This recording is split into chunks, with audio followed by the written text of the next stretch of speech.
wouldn't say conservative side, but more on the extreme side. Sometimes, but at the same time, I'm not ashamed by it. I don't have problems. Is that the character based on Teddy Teddy? Yes, it is. It is. It is. It is actually Teddy Teddy. It's Teddy Teddy inside of the dream, basically. It's Teddy Teddy once you go into the quantum computer in Mars. So, yeah, it is Teddy Teddy, where Teddy Teddy goes through Code Lyoko. Or, like, imagine Digimon. So, going through that computer, you go in and become somebody. That's exactly what Teddy Teddy. When she goes in through the Digimon, through her Digivice, she becomes this Teddy Teddy. Incredible stuff. Incredible stuff. Okay, now that we have that, I think we can go in and we can start about this. Here we go. Buff Teddy Teddy. Yes, the probability are hella low. Makes you bugadupis. One of the biggest things that I have strength on is I'm not afraid of saying the truth, first of all. Sometimes I don't care about other people's opinions. A lot of times. And at some points, I know when I get snappy, I know when I get angry, and I know when I do something wrong. I'm not afraid of apologizing. But this gives me a lot of strength through others. People who can't apologize, people who don't admit, mistake, those are the people who get shunned. You need one mistake to be destroyed, especially on the internet. So that is one of those stuff. Other public opinion matters. People around you. And what do they think of you? That matters a lot as well. Did we finish? No, we're gonna do chapter 4 today. Yeah, we are doing chapter 4. Did we finish chapter 3? Yes. Okay, we're gonna start chapter 4 today. Here we go. Yeah, so it's exactly like you said. It's about knowing yourself. Yep. I don't know if you're wanting to play. We should be playing Persona 5 in the future, but I want to know how much I love the characters. I believe that. I truly believe that. Okay, so we are back in here. Let me recap the first one. Okay, when did we start? Here we go. Okay, at 2:43. Okay, cool. All right, cool.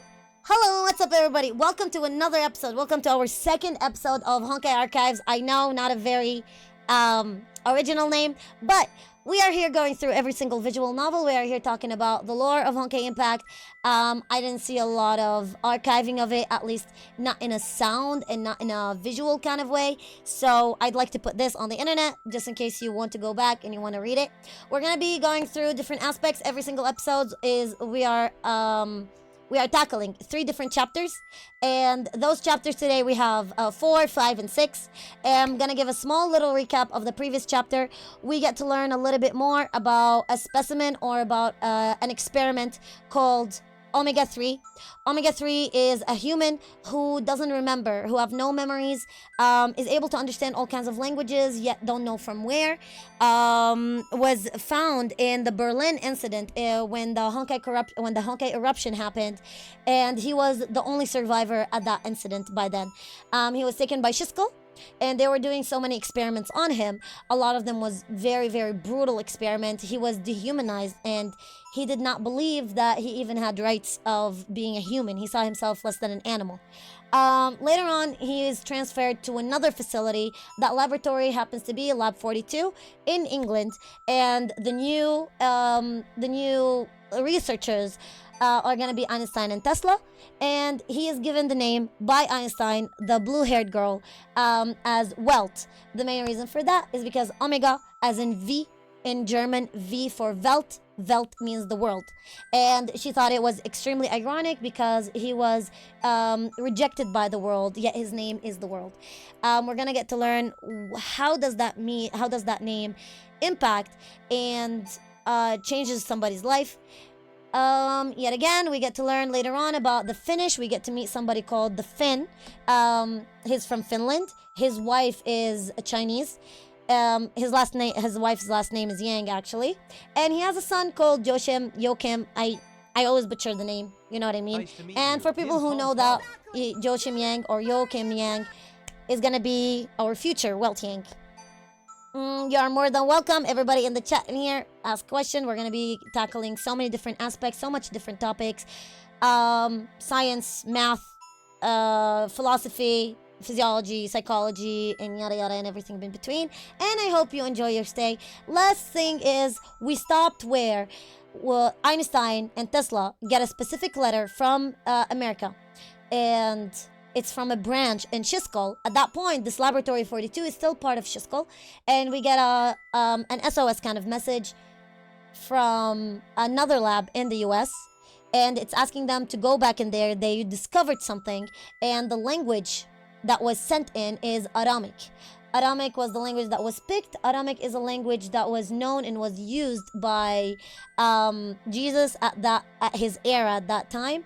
Aramic from Assyria or Ashuria, and that's why Yeshua is the name from. And Aramic is the language that they tried to pick. Aramic is the place around north of Syria and Iraq, and it's really, really cool aspect. They're really implementing so much of real world stuff and real world information, and I hope you enjoy your stay. Awesome. And now they are in the US. We're gonna meet new characters, we're gonna meet new stuff, and you're gonna get to learn more about the lore. Awesome, cool, good recap. Let's go, let's get it. Honkais, let's go. Alright, so in here we stopped at the airport. So when we arrived at the airport, we had two people. One of them is a blondie in a suit, and the other one was a guy in a suit, and they are sent from Schiskol. The blonde girl is gonna come in and play an important role later on. But here we are in the airport. Tesla and Einstein decided to go shopping, and in here in particular, she said Arab is Argentine. So Aramic. Aramic is different from Arabic. Arabic is a language that came in from the Gulf, from the Arabic desert, from the Arabic island. Well, it's a half an island, but from the desert, from the Gulf side. So Arabic is native to that, and Aramic is the native language to the Middle East area. You know what I mean? Just like that. Arabic later on was utilized as a common language between the Gulf, Middle East, North Africa, right? That's what it is. But yeah, yet again, that's exactly what it is. Terrible recap. Thank you so much, fried rice. Alright, so we are going in there. So, how did the situation end up like this? Well takes a furious sip of cola while warily watching the Finn, who is carrying shopping bags of all shapes and sizes. The girls have gone to a lingerie store. Oh, that's gonna be a lot of fun. You just buckle up. That's gonna be really good. And the young man had no choice but to pull away with the only other male and make small talk outside. Yes, the other man, who was about to follow the girls and swagger inside the store himself. So the Finn, here's the Finn, this is the Finn, this is Welt Yang's father. He wanted to strut in and go lingerie shopping with Tesla and Einstein, and then Welt stopped him. The shopping really never need a reason. Unperturbed, the short-sleeved man spreads out both hands in a frivolous gesture. Not to mention, the duty-free stores here are indeed cheaper than in London. This guy is really good at carrying bags. Even with his ridiculous posture, still they do not fall to the ground. Can it be that he had frequently played such a role in the past? Isn't his wife some archaeologist who's often away from home? Correct, you know. Women are indeed such terrifying creatures. So is this the reason that Dr. Tesla lives paycheck to paycheck? Behind me, you can't see it, but you can see some kind of a light bulb. That's sometimes either the information from the writers or from the translators. Are you doing, Sen? How's it going? You doing? Alright, let's see. Translators note, the original Chinese describes Tesla as a member of or Moonlight Clan, someone who spends their entire income every month. It has different meaning from the English term moonlighter.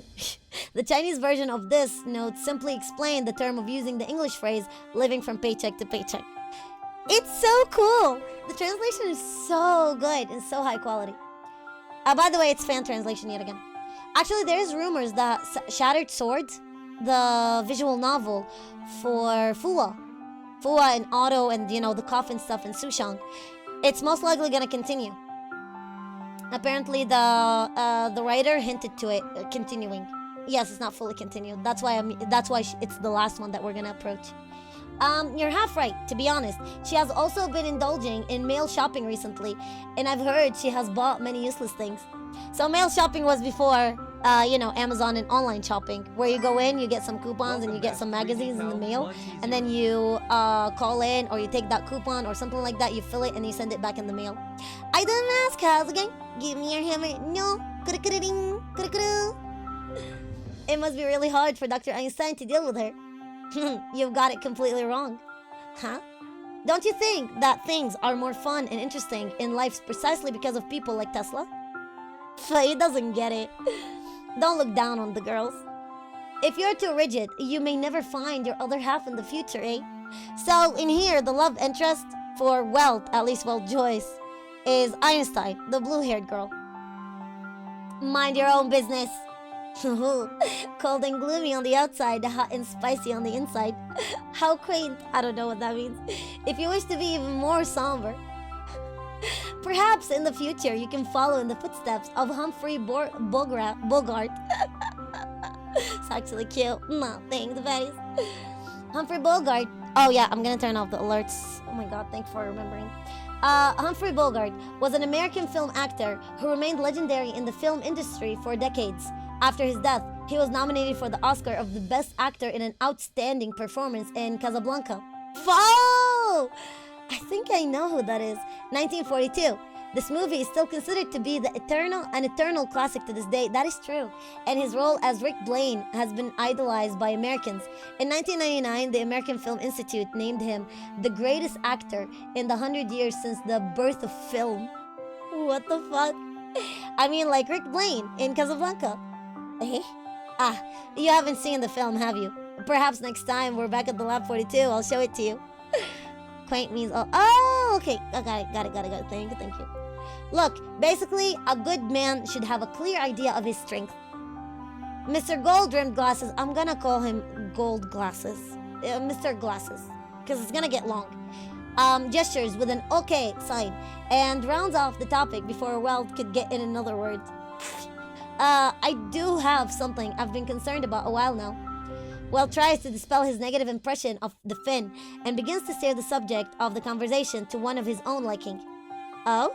Is it about the organization, or is it about something we're going to investigate? It seems he won't refuse any topic. Are you reading? Yes, we are. How's it going? I do care about those two issues, but what I wish to ask you is neither of those things. You wish to pose a question specifically to me? The look for Mr. Gold Glasses betrays a hint of surprise. He seems to waver ever so slightly. It's just that... Nah, he's blushing. My favorite is Welt Joyce. Listen, if I have to pick between Welt Yang and Welt Joyce, my baby is Welt Joyce. No need to dilly-dally about. Neither doctor has a boyfriend yet, okay?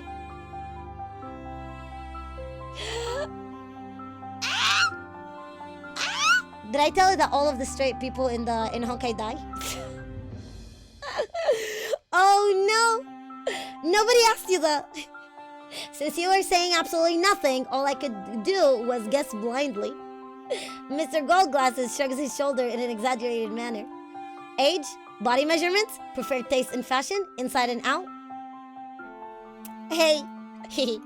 Goldglasses, Mr. Goldglasses lets out a suggestive laugh. I think it's best to wait for them to give you the answers themselves, yes? Yeah? So good. Hey, please don't show me that expression. I'm not poking fun at you on purpose. I simply don't know the answers myself. But you see, with such private and personal details, if by any chance you ask them without thinking it through, Finn makes a beheading gesture while keeping his grip on the paper bags. You're nuts. You don't say. But when I met my future wife for the first time, I stupidly asked her a question. Isn't it a bit silly for you to still be wearing bloomers at your age? What the fuck is bloomers? Wait, what is bloomers? Isn't bloomers like the underwear? Bro, get out. Isn't bloomers like those underwear thingies? Oh my god, bloomers? It is the underwear! Yes, I knew it. I knew it. Okay. It is the underwear. Okay, I remember.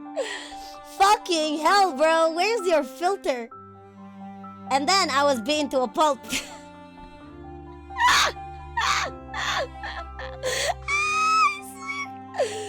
motherfucker, I'm not a furry. That was quite an intense and healthy beating, I tell you. No one else is responsible for your own madness but yourself. But to be honest, if someday you meet a 30-year-old girl who still enjoys wearing bloomers, don't give up on the opportunity of a lifetime. I mean it. If she happens to be a Finn, especially one who likes Ivan Polka, you can even invite her to a sauna. What the fuck is he talking about? What is he smoking? Fuckers. Because that was back in the day. So Volky. So in here, they're speaking around 50s. In here. So they still have like male shopping and everything. So this one, we are not up to date, or we are not like up to this age. Okay? You see what I mean? So that one is still in the 50s, kind of, sort of.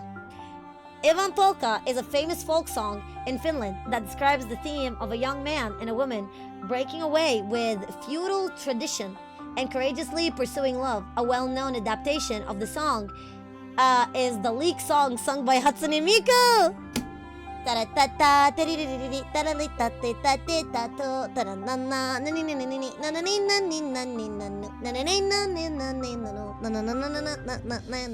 But why is it sauna? By the way, my full name is Elias. I'm gonna call it Ili, because that's how we call it in Lebanon. Ili. I'm not gonna say this name. That's his real name. That is actually Welt Yang's original name. Mika and Honkai. It is confirmed, yes. So, Eli Nokia. That's what we're gonna call him in here, okay? Eli Nokia. An authentic Finn. Imagine if Welt's real name is like that. Imagine if it's Welt Nokia Novadisavadidividi. Traditionally, everyone in a sauna room has to be completely frank and open with each other. Oh, you fucker, you pervert. Oh, you pervert! You get what I mean? You pervert! You pervert! You pervert! Why do I feel like you're desperately promoting saunas to me just now? Oh? I thought, since it's a question you wanted to ask me specifically, it must be related to something I'm very familiar with. Give me a break. I barely know or want to know anything about a sauna business of yours. Oh? Isn't it the only cultural export from my beloved Finland that has gained worldwide popularity? Wait, saunas are from Finland. I didn't know that. Sauna is the quiet sense of Finnish national culture. Saunas. It is estimated that there are about 2 million saunas in Finland. The fuck, where do they fit them? On average, every 3 Finns owns one. P.S. In ancient times, saunas were gender neutral. That's why! Okay. Well, the question I want to ask have nothing to do with Finland. As a result, when the 2 doctors finally emerged from the lingerie store, Welt still had not yet inquired about any of the personal hobbies or habits. He just wanted to ask about their hobbies, man. I feel bad for the mods in my basement. Try to sleep. There's no sleep in here, okay? No sleepage. You're not allowed to sleepage. If you sleepage, I'm gonna kick your essage. Hold on, where's my water? Swear to God. I'm already getting super indulgent. This is so good. Damn it, it's actually so good. Where the fuck are you? Okay. Are you here, space? Wait, did I forget to grab water? If you can't guess, I am drinking myself. I was drinking my grapefruit juice. So you know. The more you know. Okay. About personal hobbies or habits. Wait, so the dude to the left is Welt. So this is Welt. The dude to the left is Welt, yes. Yes, that is the original Welt. Yes, that is Welt Joyce. Yes. And the dude to the right is Welt Yang, father. Okay. You forgot your water, but you forgot your meds. No, I took my meds. I think I took my meds. Yes, I took my meds. Oh no, here it is. It was on the other side. God damn it. Okay, we're good. When the group finally boarded the flight to Chicago, Einstein had already changed into a set of newly purchased clothes. A furred shawl, coat resembling a ferret, and an overflowing dress layered tier upon tier resembling a cream cake. What the fuck is that? It is said to be a Victorian-era débutante dress. It is difficult to describe, but the dress worn on her body gives off the strange and courageous vibes. especially given that she is now sleeping, reclined on a seat with the book about Raymond plastered upside down on her face. Welt is a 100-year-old virgin. I mean, yeah, you're not wrong. Where's the theory in that? That's an absolute fact. Grape juice from a can? No, grape juice is from a cup, from a plastic cup this time. My milk, I drink it from a can. Yeah. Needless to say, this could have only been the result of Tesla's personal fashion sense. Also, needless to say, this could have only been the result of Tesla's own wallet. And finally, it goes without saying that people like Tesla could never be caught reading a professional or technical literature on an airplane. Let's play cards. The fashionable red-haired twin-tail announces, why doesn't she wear that doll-like dress herself? 3 people is a bit awkward though. It seems that the Finn has already started to seriously weigh up their options. Say as if it wasn't you, but 3 missing one. Mr. Goldglasses is definitely the type who likes to play bridge. Nothing awkward at all. Since we're all already in America, how can we not play Texas Hold'em? I forgot what Texas Hold'em actually is. Could have sworn. Texas Hold'em poker. But do we have enough loose change? Stop speaking nonsense, Finn. Don't we have this? The redhead twin-tails howls loudly, and the ill regard for the other passengers, and pulls out that box of chocolate from Einstein's bag. Damn it, they're gonna abuse Einstein's chocolate. Damn it. Pulling chocolate balls and coins together as a gambling chips. You really are a child. Did you know, once upon a time, chocolate was considered as precious as gold? As early as the time of the Aztec Empire, cocoa beans had already become an important strategic resource being used as currency. Bridge is more fun. Fair enough. I don't know what bridge is. Oh. And after the landings at Normandy, the chocolate ration to the US soldiers became something of a hard currency on the Western Front. Everything you could imagine could be bought with chocolate. Modern chocolate is produced by some kind of special crystallization technology which can preserve its hardness and taste at the same time. That is why, by the way, that is, what's it called? I forgot what it, oh my god, I literally forgot what's it called. There's a term, there's a need for the term. Take care, Dejan. Take care. Holy shit, Dejan, thanks so much for all of the subs. You're insane, and I hope you enjoy your stay here. Thank you, the lucky. I exist. Hey yo, how you doing, Jay? How's it going? That's the title. I'm so glad you like him. That is why chocolate, once melted, will taste worse when it's refrozen. It fundamentally changes. Blooming. If it crystallizes, you know when you see the white on top of the chocolate? It's called blooming. That's the word that I was looking for. Worse when it's refrozen. Fundamentally changes everything at the molecular level. Well, Nick Tesla. It's gonna be funnier. You just wait and see. Wait until you see what happened to Tesla. It's gonna be amazing. Oh, anyway, we should be thankful for today's industrial civilization for making it possible for us to follow our heart's desire and eat as heartily as we please. Amen. Excuse me? Yes, Assistant Welt, what is your question? You have permission to ask. This Texas Hold'em you mentioned, I don't know how to play it. What's the matter? It's not that hard. You'll catch on as you go. Gosh, have you never heard of fake it till you make it? How can you give such a long-winded explanation on the origins of chocolate, yet when it comes to Welt mumbles at a volume only himself can hear? What? Do you harbor some dissatisfaction with me, a doctor? No, I wouldn't care. I wouldn't. It's not a real gambling after all. Even if it were a real gamble, it would have nothing to lose anyway. Oh, it's gonna be a lot of fun. Aiden Luigi. Pop, pop, pop, pop, pop, pop, pop, pop, pop, pop, pop, pop. The Tesla grew in Welt Yang? Not yet. It's about to happen. I'm kidding, but not really. As he reaches this line of thought, Welt decides to harden his resolve and bite the bullet. So one really good thing, well, not only good, one very important thing you're gonna learn about Welt is he's gonna go through a self-discovery kind of journey. This self-discovery journey, I feel like a lot of us will be able to relate to. And going through it, I think, or at least in my experience, it will help you through your own self-journey. It's really, really nicely well made. Okay, let's go. Fold. Oh, wait!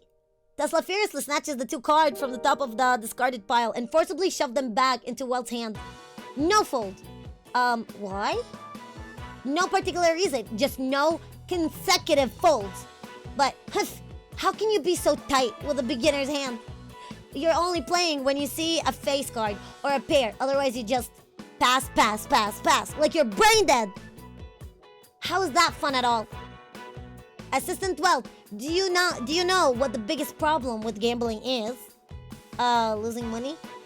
Welt looks at the empty spot that is the depleted earnings of the young doctor. No. For people like you, it's caring too much about your winnings and losing all sense of fun with the game itself. Look at you, always so conservative, always hesitating, always cowering, always stuttering. Are you even a man? You... God does not play dice. Z. Oh, Tesla was so bitter. She went on him league. She went on him full-on league player. Einstein had to come in because, okay, so it's known that Tesla always loses her money. Like whenever Tesla is gambling or like doing anything, Tesla just have no money. She had to go there. God does not play dice. A familiar inorganic voice transmits from beneath the Raymond book. It seems that Tesla's loud voice has finally stirred Einstein from her dreams. You're awake? Even without looking at Tesla, Welt can still feel the blush on her face. Don't worry. The upside down Raymond is casually tossed to a corner. I will join as well. Chocolate. The girl, whose hair looks even more messy than before, ignores the other's astonishment and reaches out with her hand. Twin Tail snatches several gambling chips from the two gentlemen and hands them to her. Just then, didn't you say God does not play dice or something? Well, you are indeed correct. The girl quickly strips off, the wrapping paper from one piece of chocolate. God does not play dice. But God does eat chocolate. Look how cute she is. God damn, she's so attractive in her own way. Something about her. By the time the airplane finally landed in Billings, Montana. Oh yeah, they're going to Montana. The sun had already set for a while. In fact, oh my god, you're gonna love her even more. She's amazing. In fact, if it weren't for the difference in time zones and location, they should probably see a bright and splendid morning sun hovering in London right now. Well, if London haze isn't so heavy this time around. Billings is a small city, and coupled with the fact that it's currently off-season for tourism, there seems to be barely any person in the otherwise large terminal. But perhaps because of this, once someone starts up a greeting or says hello, it's clearly audible at a distance of 100 meters or more. Einstein! Wait, no, we have to do it in a mommy voice. We have to do this in a mommy voice. Okay.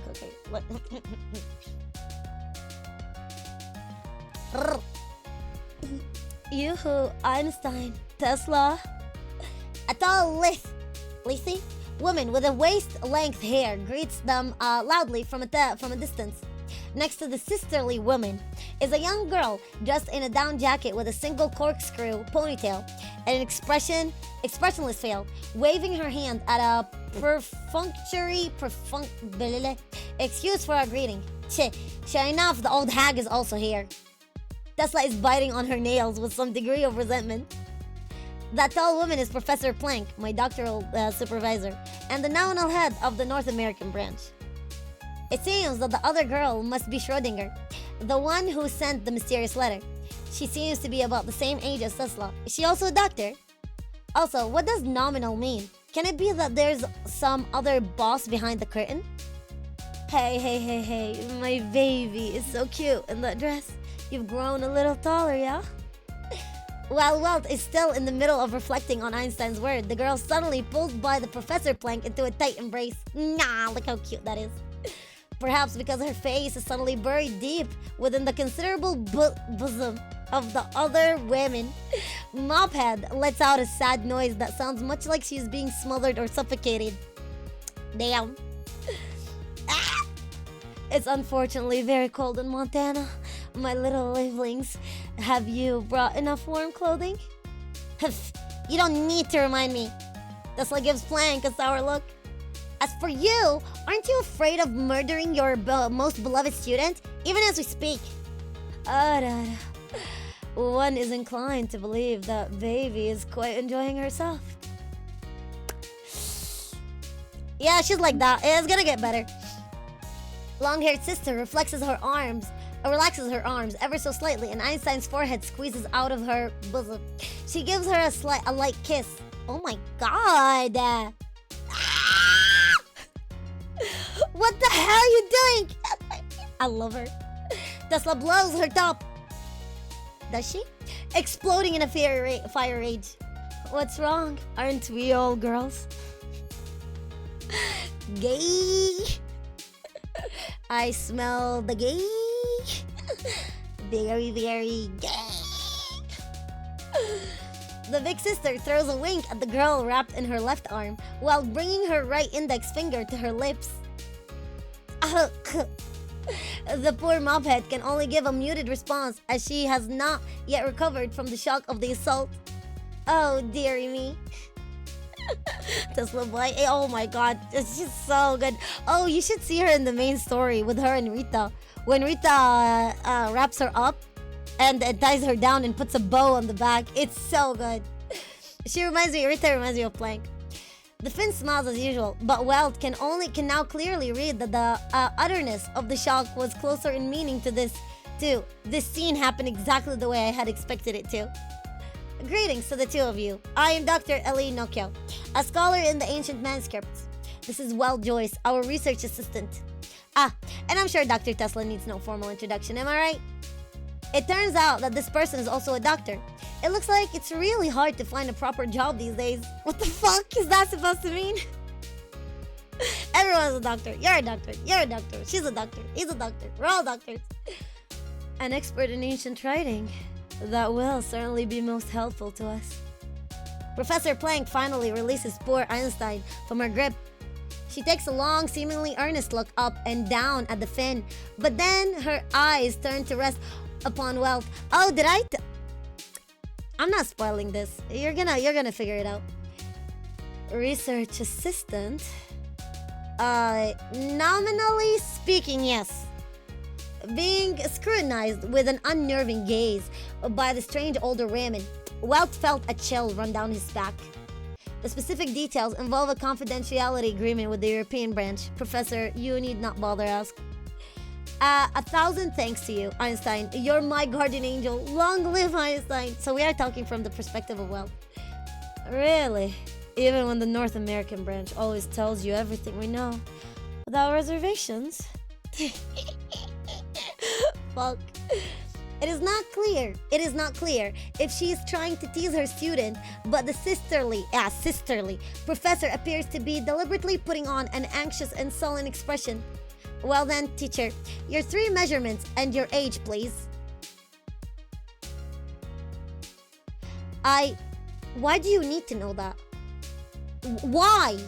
Why is that? Okay. Neither does Miss Mophead pull back on her punches. 94, 62, and 92. 17 years old. 17 years ago? Einstein's... Oh, no. It's still her. Einstein's finally learned to take care about her teacher's well-being. So happy. Sisterly professor proudly makes a heart gesture with her hand. Fuck my life. Okay. Cool. Ada, did I say something strange? Surely you're joking, Miss Planck. Surely you're joking. Mr. Freeman is an informal autobiography of Nobel laureate and physicist Richard Freeman, published in 1984. Its sequel, published in 1988. It's titled, What Do You Care What Other People Think? Oh, I see. Very smart jokes. I say. Amidst the awkward atmosphere, it is Schrödinger, the only person who had not uttered a word before, who breaks the silence. Let us first decide what to eat for dinner. Oh God. Then we can continue our conversation. With a poker face, she waves her right hand like a Japanese fortune cat, mentioning them forward. Oh, shit, here's so good. Okay, you ready? What's this? In a tavern near the airport, Twin Tails blinks at a plate of fried meatballs at the dining table. Rocky Mountain oysters. Let me tie up my hair. Hold on. This is gonna go good. It's gonna go down in history. It never gets old, that's why. Okay, hold on. I think for people who already know what those are, they already see where it's going. I didn't know what they were at first. Okay. Rocky Mountain oysters. The mischievous big sister introduces them with a smile. She had to go, oh my god. For some reason, the girl with a single corkscrew ponytail sighs helplessly. The professor, she prefers to eat these, but I don't know if you lot can ever get used to them. Aren't these just oysters? It's not something I haven't already had before. That said, these do look a little strange. Twintails takes a fork, prods disapprovingly at the piece, then carefully places it in her mouth as though she was eating dessert. Well, although she had already felt something fishy when her fork pierced the meatball, it was only after it entered her mouth that she really began to feel her heart thump and palpitate with anxiety. The rubbery, elastic texture is completely unlike the rich, complex flavor she'd expected from a good seafood. This is definitely not some oysters. But then, it's also unlike any other chicken, beef, liver, or heart she had ever tasted. So what the hell is this? The meatballs aren't exactly unpalatable, but even then, doubt begins to itch itself onto Dr. Tesla's face. The Rocky Mountain Oysters is an affectionate nickname. After saying that she had swallowed the meatball completely, Professor Planks began to explain without a moment's hesitation. As you see, this area in the mountains, during a time when technology for food preservation wasn't well developed, there was no way for cowboys here to eat real oysters. So, these morsels that people from the coastal regions would otherwise rarely ever eat, they decided to call them oysters. Half out of consolation, half out of amusement. In everyday life, we have a lot of names for these things, however, if we want to be accurate. In a biological sense, we'd call them testicles. What? Ponytail simply cannot believe her ears. Testicles.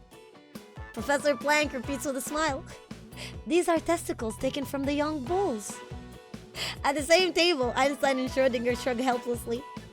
Welt and the Finn both hold riveted gazes at the forks in their hand, wondering what do the fried meatballs that had been hovering closer to their gaping mouths. Indeed, as for the poor Tesla, her face has turned completely green. Quite literally. Ah, it's so good.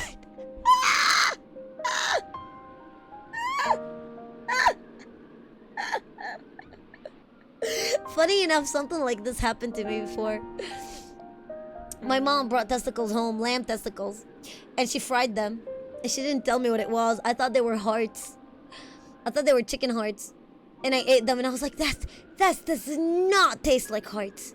That tastes like, it tastes weird. It tastes weird. She ended up eating testicles. Yes, I ate balls as well. I happen to eat balls. Thank you. I never had them yet again, but the betrayal I felt so betrayed. I was like, nuh-uh.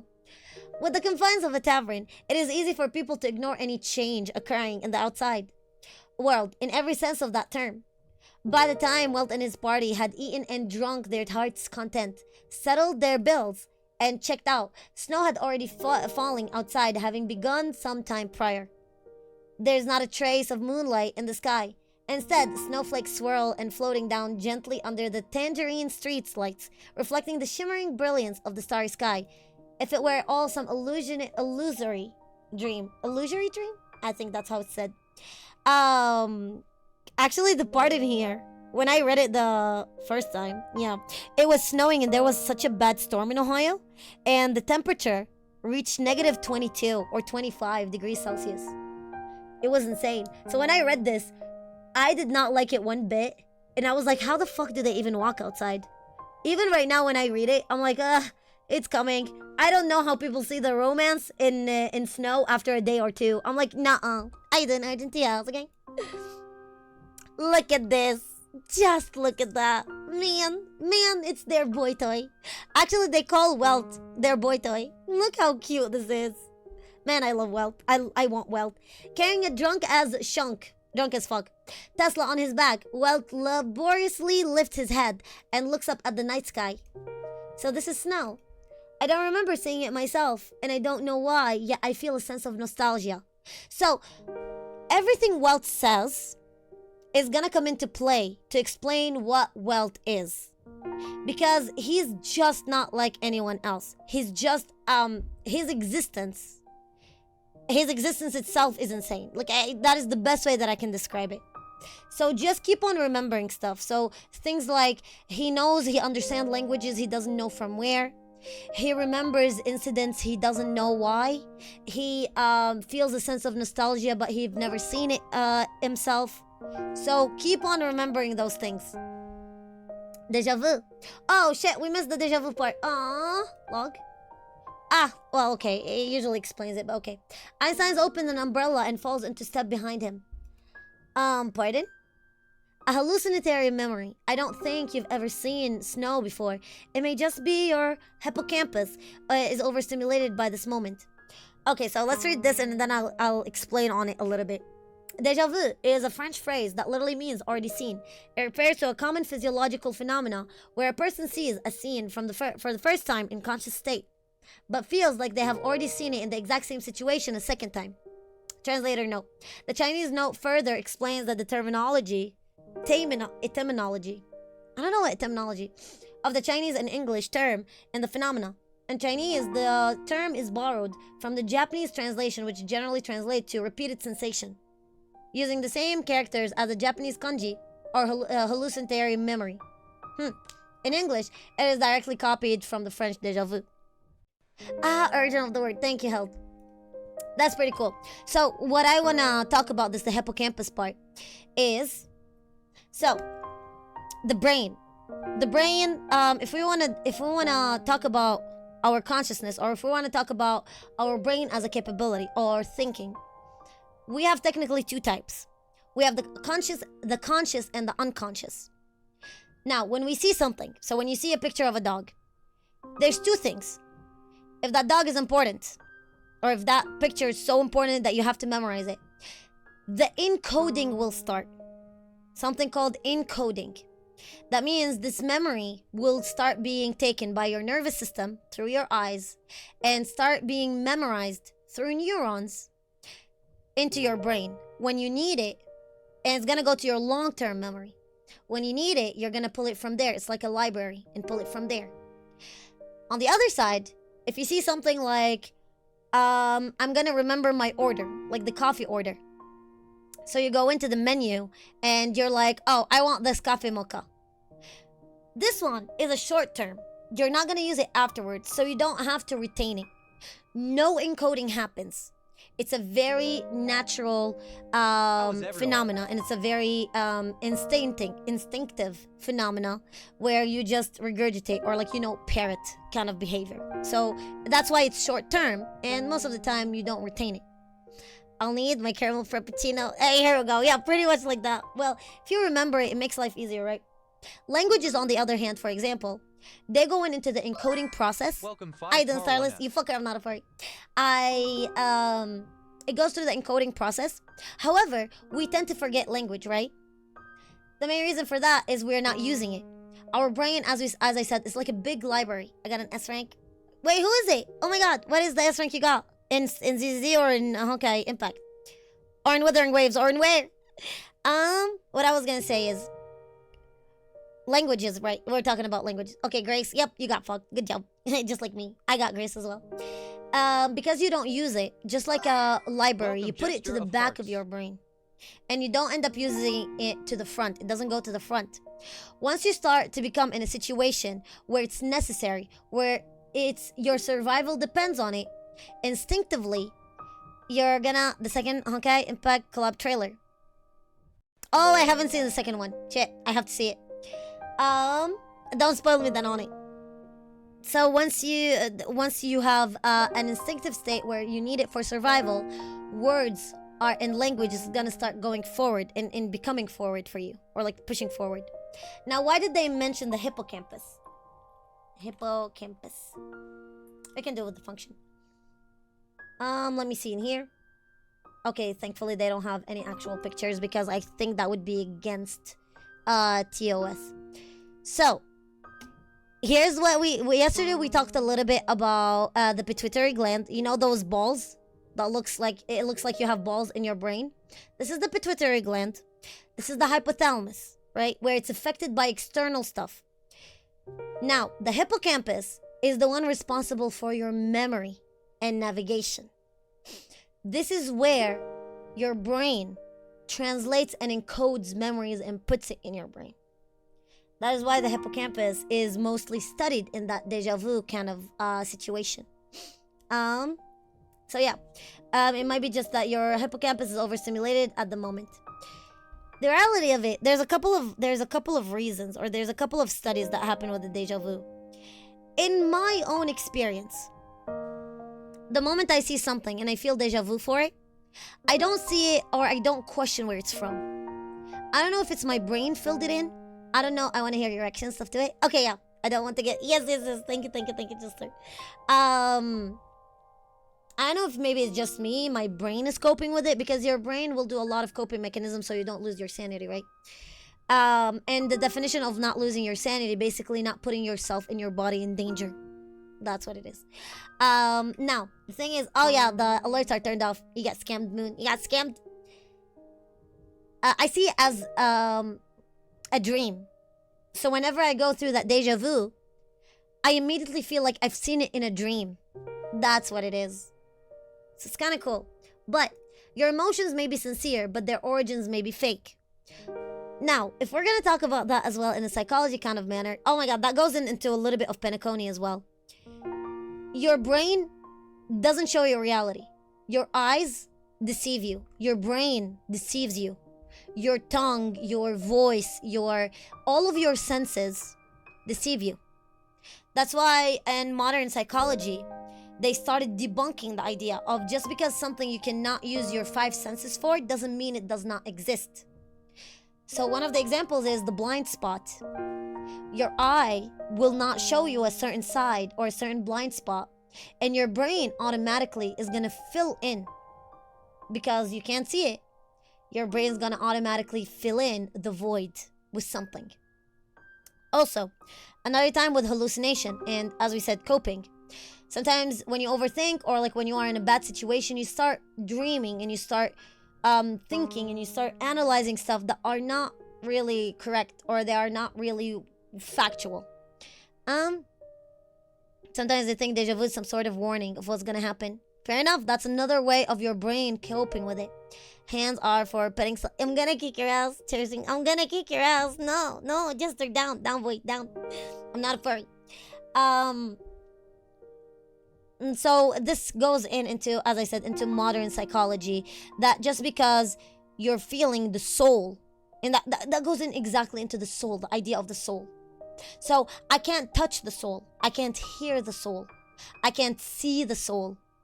How do I know somebody's soul existing? If we're not going to go through religious matter, if we're going to try to explain it in a way that we understand, how do we understand it?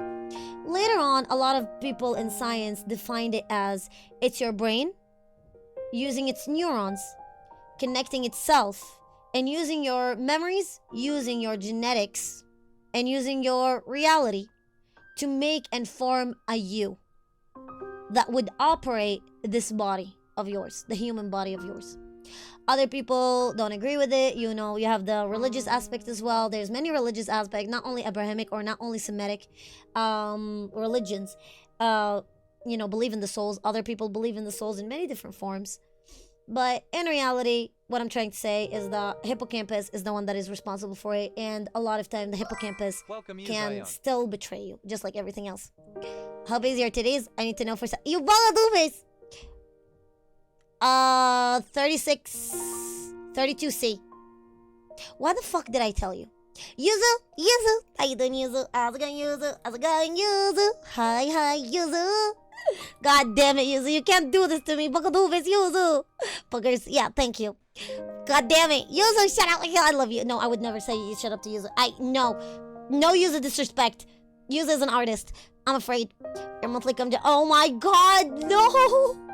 Oh no. Your emotions be. Oh god. Sorry, it seems I've ruined the moment. Oh, Einstein. Thank you. I might be back with more questions. Wanna DM them to me? You wanna DM them to me?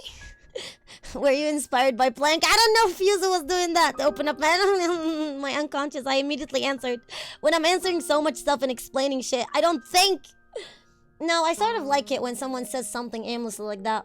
So casually and without a care in the world. At least it's more interesting than not saying a word. Man, look at them rizzing each other. Man, just look at them rizzing each other. It seems you two have quite a good relationship. Okay, so Plank is gonna be... I'm not gonna even spoil it to you. You're gonna see what Plank is all about. Don't clip. The long-haired big sister, big sister, quotation, had managed to catch up from behind some time ago without anyone noticing. Professor, elders shouldn't interrupt when young people are talking to each other. Boo-hoo-hoo. Baby's so cruel. Plank weeps in a feigned and exaggerated manner. Now, big sister is truly heartbroken. I had even planned to tell you some good news. Professor, it is silly to pretend to be cute with the less than wholesome intentions. I'm earnestly trying to be kind. See, she's so cute. All of you must be prepared for nighttime raids. The fuck? The twice 17-year-old girl suddenly puts on a pose, much like a model in an advertisement, and mimes a gesture of firing shots in their chest. Yeah, I need to get a new cable for my drawing tablet. You should. You should. Hey, yo. Thank you to let it. Huh? Man, poor Welt. He's dealing with so much shit. I like Welt being the main protagonist in here. The poor young man is clearly taken aback by the words nighttime raids. Einstein has no particular interest in stargazing. With the statement, Mophead nails the true meaning of the so-called nighttime raid. The two women, seems to be familiar with each other's mannerism, as if they were family. Uh-huh. When you get back to downtown London, you won't be able to see the stars, even if you want to. Oh? Humming and hawing. Are you torn between two minds? The long-haired big sister wags her index finger provocatively. But you'll have to sleep well tonight. Everyone needs to get up early tomorrow to travel to the site. So pedantic. No idea what that means. You're the one who raised the idea of the nighttime raid in the first place. Of course, us elders always tend to be a bit more pedantic. Fuck if I know what that means. Suddenly, for some reason, Plank raises her head, gazing over Einstein's head to stare at Welt. Damn it. And she's gonna cock-block them a lot, by the way.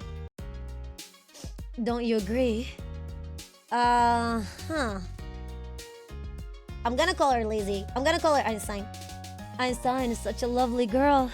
As an older brother, you should not bully her, yeah?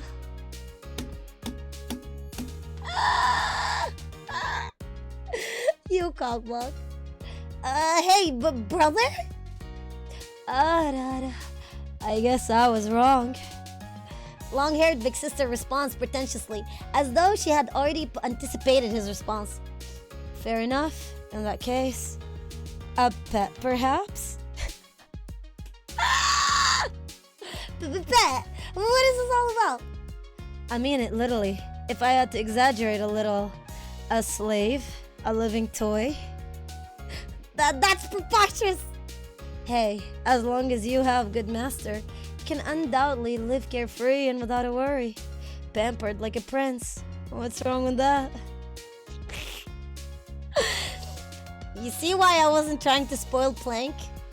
This is the shit we are dealing with. Schrödinger had discreetly squeezed herself within their company and now gazes disdainfully with an unremitting ice-cold stare at the pretentious expression on Plank's face. Teacher, I have something to say, but I don't know whether I should say it or not.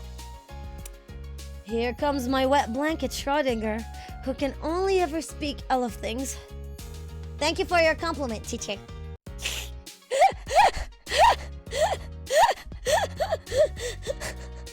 Clipped. I'm gonna kick your fucking ass, god damn it.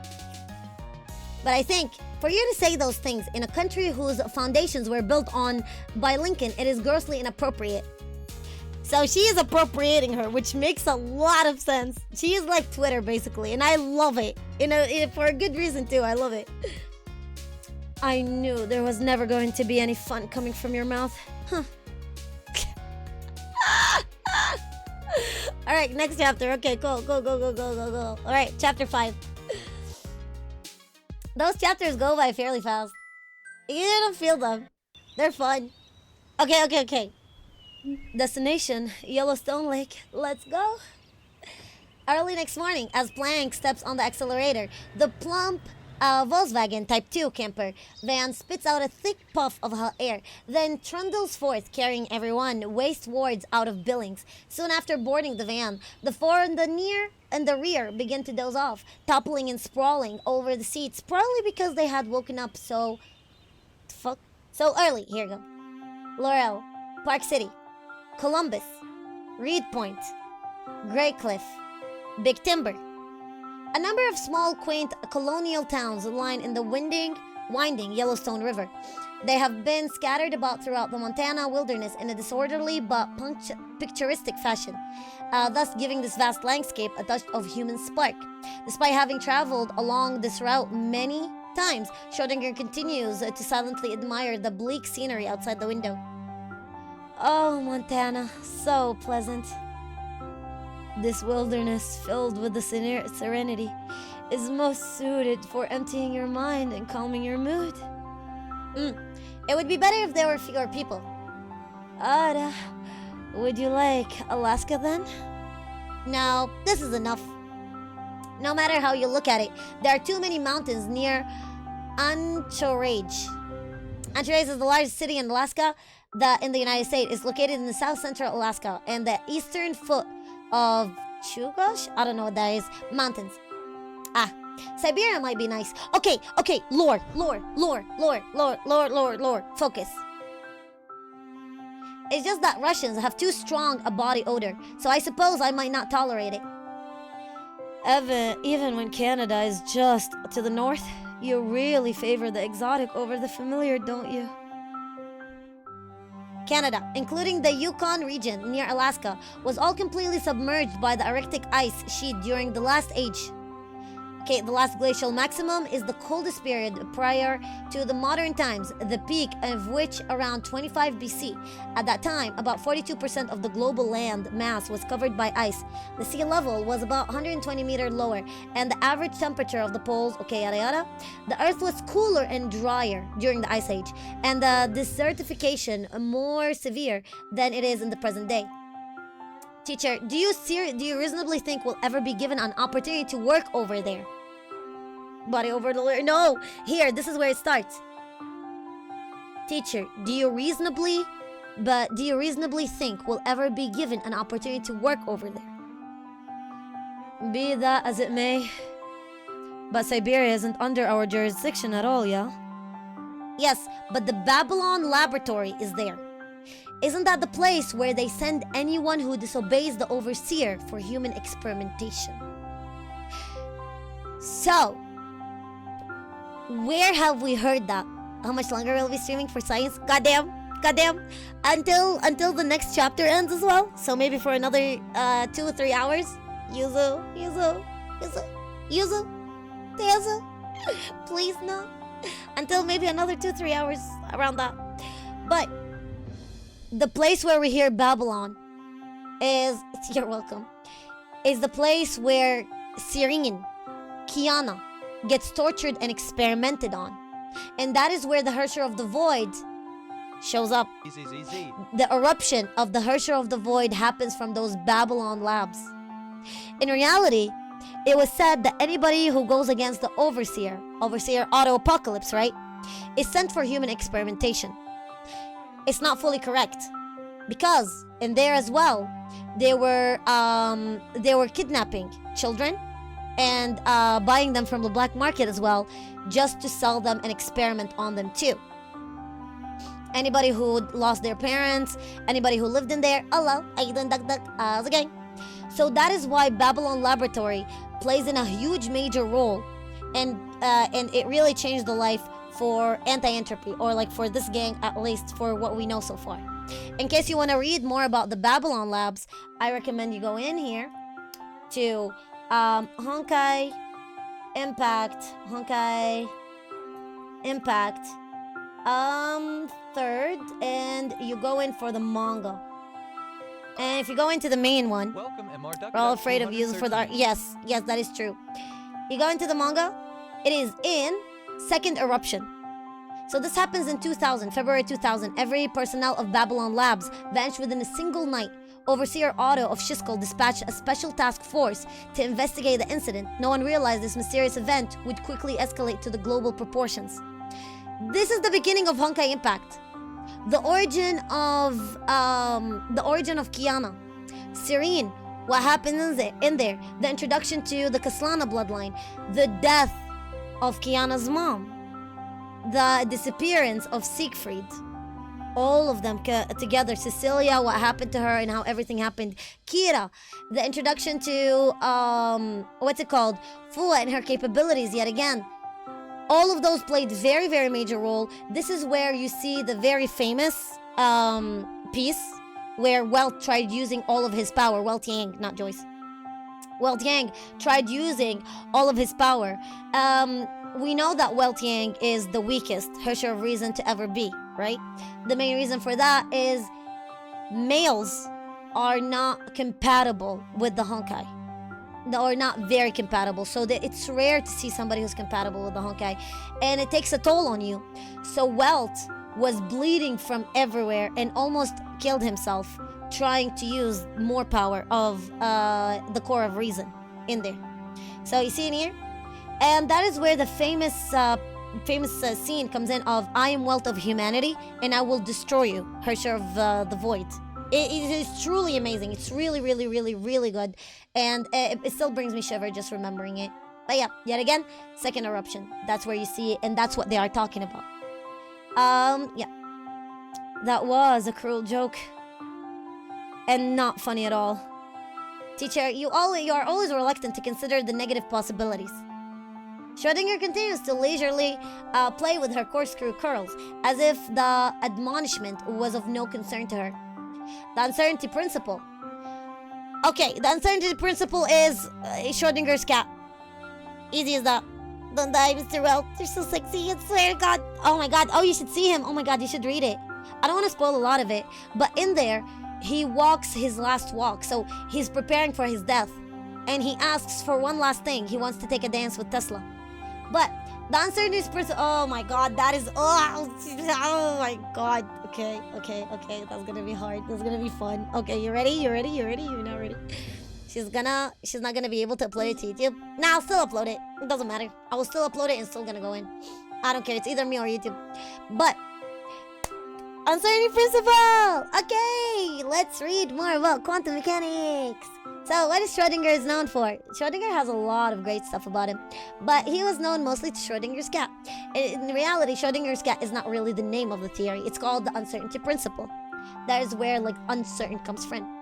So, the uncertainty principle states that the position and momentum of a particle cannot be determined simultaneously, and the uncertainty follows the inequality. I'm not gonna read that. You don't really need to know it. Where h is the Planck constant. This principle indicates that it is impossible for the observers to make an accurate prediction for all physical quantities of a microscopic particles. The higher the certainty of some quantities, the greater the uncertainty of others. Translator, Schrödinger seems to have confused the uncertainty principle with the observer effect. Note that this is a common confusion. Alright, let's talk about them. So, uncertainty principle, Schrödinger's cat. If you were to explain it in the best way, in the best layman terms way, is the idea of when something is hidden or when something is, we don't see it. We don't know if it happened or not. We don't know how the particle will act. We don't know how the molecule will act on a quantum level. So that's where, if we cannot expect it and we cannot predict it, that's where quantum physics, right? It's unpredictable. If we cannot predict it, then the uncertainty happens, right? And one of the examples that Schrödinger gave back in the day, it was dumb. He was using it in a bad way, either. Like he himself was using it to stop or to go against those people who are mistaking it, right? So he wasn't using it in a good way. He wasn't using it in the purpose of explaining uncertainty principle, but it was stuck to him at some point. Where you put in a cap inside, and you put in a divider inside of a box, and you put in a divider, and on the other side of the divider is a chemical, right? And then you take that divider out, you have it timed. You take that divider out. We don't know at some point if the cat is alive or dead until we open the box and we see is either the cat dead or alive. The main reason of that is something called superimposition. Superimposition. Now, where's my paint? Now, do you remember when we spoke last episode or last week about the space-time continuum? And we were explaining how the planets, according to the theory of relativity, right? How planets sit on the space-time continuum and comes in, and that's where the gravity, their mass, right? Their mass weighs in on it. So as we said, let's put in Earth, for example, in here. Here we go. Name it like this. Hold on. Let me do that. Let me do this. Let me do that. Here we go. That's better. You have the mass in here, or the object, and then surrounded by it, the space-time continuum is gonna fold because of the mass. God damn it, like this and like that. And this mass, this M, because it made a deformation, everything that comes closer to it, the closer you are to this mass, the faster you're gonna be pulled in. And that's where gravity comes into play, and that's what we define as the gravity. See what I mean? Awesome. Now let's take this on a quantum level. Let's take this a step further. How about that? Oh, shoot. Let's take this a step further. When you are looking at this, imagine you are looking at a tank of water, or imagine you are looking at the side of the paper. So there is like a big, kind of like a big platform in here, you know what I mean? Like a pool. Right, cool? But we are looking at the side of it in here. Once you go in and you put in the superimposition, you have a spike. That spike is the superimposition. Because in there, you don't know how the particle will react, right?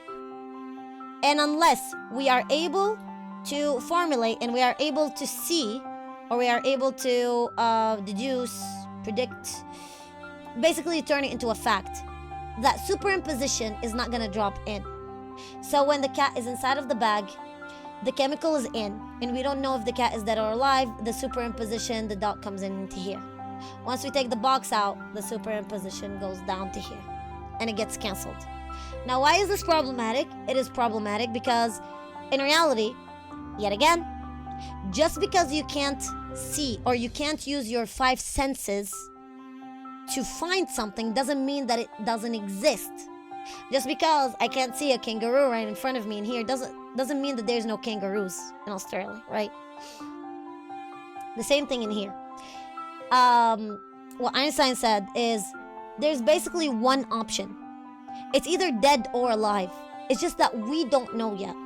So the idea of having 2 different kinds or 2 different outcomes, just because we don't know how the quantum, how the molecule is gonna react on a quantum base, doesn't make sense. So the cat is either dead or alive. If a car crashed and you are inside of that crash, or like you are a firefighter and you are going to save someone, you, in your perspective, you don't know that person is dead or alive. So in your perspective, oh, there's 2 outcomes, or there's 2 worlds. A world where the person is alive and a world where the person is dead. In reality, it's not like that. It's already determined. The person is either dead or either alive. But we just don't know it yet. So there isn't 2 options. There was 1 option and there's 1 option. It's just that we have not found out yet, or we haven't used our senses to realize what it is, what the fact is. So that was the problem with it. Now, what in here in this equation, Planck's constant, Planck was known to calculate the electromagnetic energy of the molecule on a quantum level. That is what Planck's constant came in. And afterwards, a lot of people loved Planck's constant because it's a constant, right? And it showed that, okay, with it, you are able to predict, or you are able to calculate how will the electron inside of, how much energy will the electron inside of a molecule give out. The problem afterward, Heisenberg came out and said, well, not really, because you don't know how it works. So Heisenberg came in and edited this formula and edited something that I fucking hate him for. That's why I hate Heisenberg. I have my own vendetta against Heisenberg. But I'm gonna show you Planck's constant first of all. I'm gonna show you Planck's constant, and it's this 6.6 joules. You actually can tend to use it sometimes, actually, in chemistry. You tend to use it. It really works in and it comes into play. But it's mostly used in physics. ENHF, where H is the Planck's constant. There you go. And I'm trying to show you the Heisenberg one later on. You can read more about it. Is the quantum mechanics shows that the energy is exchanged in a specific amount known as quanta. The Planck constant defines how much energy in those quanta. I then got it. However, Heisenberg came out and said, so if we're gonna take Planck and we're gonna put Heisenberg, fuck Heisenberg. Then God, if I know how to say his name, Heisenberg, whatever it is, Planck Heisenberg. Okay, that's where the uncertainty principle comes in. Hold on. There you go. Also known as Heisenberg indeterminately principle. So I'm gonna put it like this. Schrödinger, Planck, Heisenberg, it doesn't matter. Was Werner and Werner Heisenberg devised a quantum theory. Physicists were trying to apply Planck's constant of energy quanta to an atom and its constituents. By the end of the decade, Erwin Schrödinger and Werner Heisenberg has invented a new quantum theory of physics. Developing, the Schrödinger equation, which describes the wave function of a particle. Planck is credited with introducing the concept of energy quantization. Oh my God, English! And Planck's constant, while Heisenberg is famous for formulating the uncertainty principle that states you cannot know both the position and the momentum of the particle with perfect accuracy at the same time. So he said that Heisenberg, yes, you might use it. Yeah, see, you can see the Schrödinger cat in here. He was like, yeah, you can use we can use Planck's constant because that one tells us about like the energy exchange. But in reality, you really can't calculate it completely because obviously we cannot predict this stuff. Really, at that point, if we're gonna go with that Heisenberg equation, if you go with it, you'll see that they use Planck's constant. It's this H one in here. And then they will add the uncertainty position. Oh my God, I actually explained it at the very end. I said you don't have to worry about the equation, and I ended up explaining it. It doesn't matter. Yeah, you have the uncertainty of position and uncertainty of momentum. And then you have Planck's constant, and then over 4 pi. Why is it 4 pi? Because of the back and forth, right? 4 pi. So what is pi? Pi is one circle, right? No, pi is half a circle. 2 pi is a circle. 4 pi is 2 cycles. 2 circles, 2 cycles. That's what it is. The uncertainty in position, uncertainty of momentum, it drops down into the idea of this. This is where it connects to chemistry, right? You have a molecule. Let's say you have an atom. Let's say it is let's say it's carbon, right? Carbon has 16 electrons, but in reality, on the outer shell of the carbon, on the outer shell of the carbon, carbon cloud, electron cloud, there you go. So carbon's electron cloud, they have 4 in their outer ring. In reality, they are not exactly there. Those electrons are not exactly there. They are a cloud because we only guess the possibility and the probability of where they would appear the most. So the electrons don't sit in their place. They are not like that. The electrons jump in. They have energy. Electron is energy. Electron is energy. It's the essence of word energy. So electrons are jumping in from one place to another in this outer shell. So you can see it in here. So that is where you have a cloud in it. So that is where is it most likely for those to appear, for those electrons to appear. That is where Heisenberg's principle and formulation, the one with Schrodinger, comes into play. That, yeah, even if we use Planck's constant, well, there's still the uncertainty of position and the uncertainty of momentum, considering the atom and where is it likely to be. Because theoretically speaking, as we said, they are not in a known spot. The electrons are not stuck in one spot. The electrons are hovering and they are jumping in, whether depending on the cloud where it is. Hopefully that makes a little bit of sense, and that helps later on with the geometry, because geometry and rotation of the molecules basically help later on, especially with formulating medication and stuff like that. There's some medication with one rotation they could save you, with another rotation they could destroy you and they could kill you. And one of the most common one is I forgot the name of the medication, but it rotates for a certain, so if it rotates clockwise, I believe it's a very good medication, it's used. And if it rotates counterclockwise, it gives deformities to the fetus, and it could give very, very, very bad disfiguration to the fetus and to the baby later on, especially upon birth. So that's where it goes in, and that's where it plays a big factor in. Hopefully this makes sense. All right, now let's move on. All of this is real stuff. You see why I enjoy Honkai Impact stories? See? But yeah. But I was gonna say the observer's effect. So what is the observer effect? It is from the word observe. So using your senses, right? So, observer effect. So, observer effect is basically you need to see something to know it exists or not. And that is where Schrodinger's cat gets mistaken to. Schrodinger's cat was supposed to be the ideal example of the principle of uncertainty. But people took it out of place and started utilizing it as the observer's effect. So if we read it, the observer effect is the idea that observing phenomena or situation changes it. See?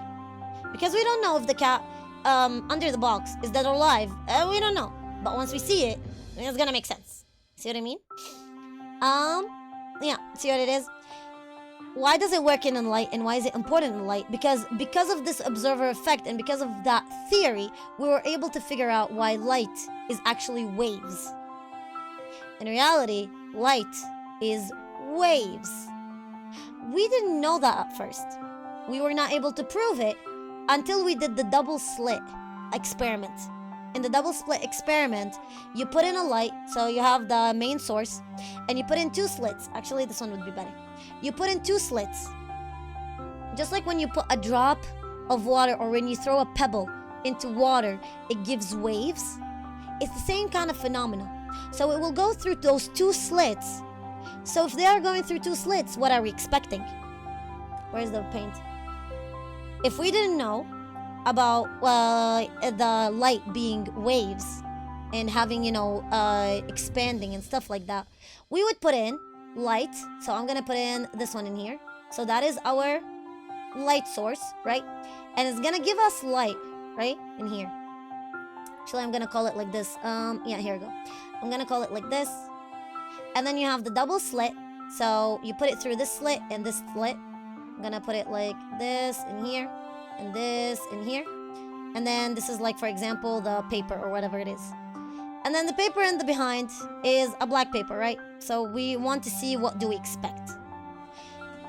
The theory before was if this light goes in, we're gonna see two slits, right?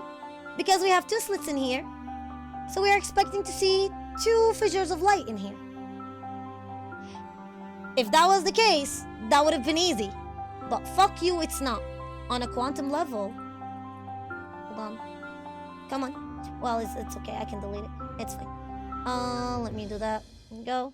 Awesome. On a quantum level, we have it as waves. So what we do is we end up getting fissures in here. And sorry, not fissures. We end up getting waves in here. And multiple different waves. That's because the light itself, it expands on a molecular level.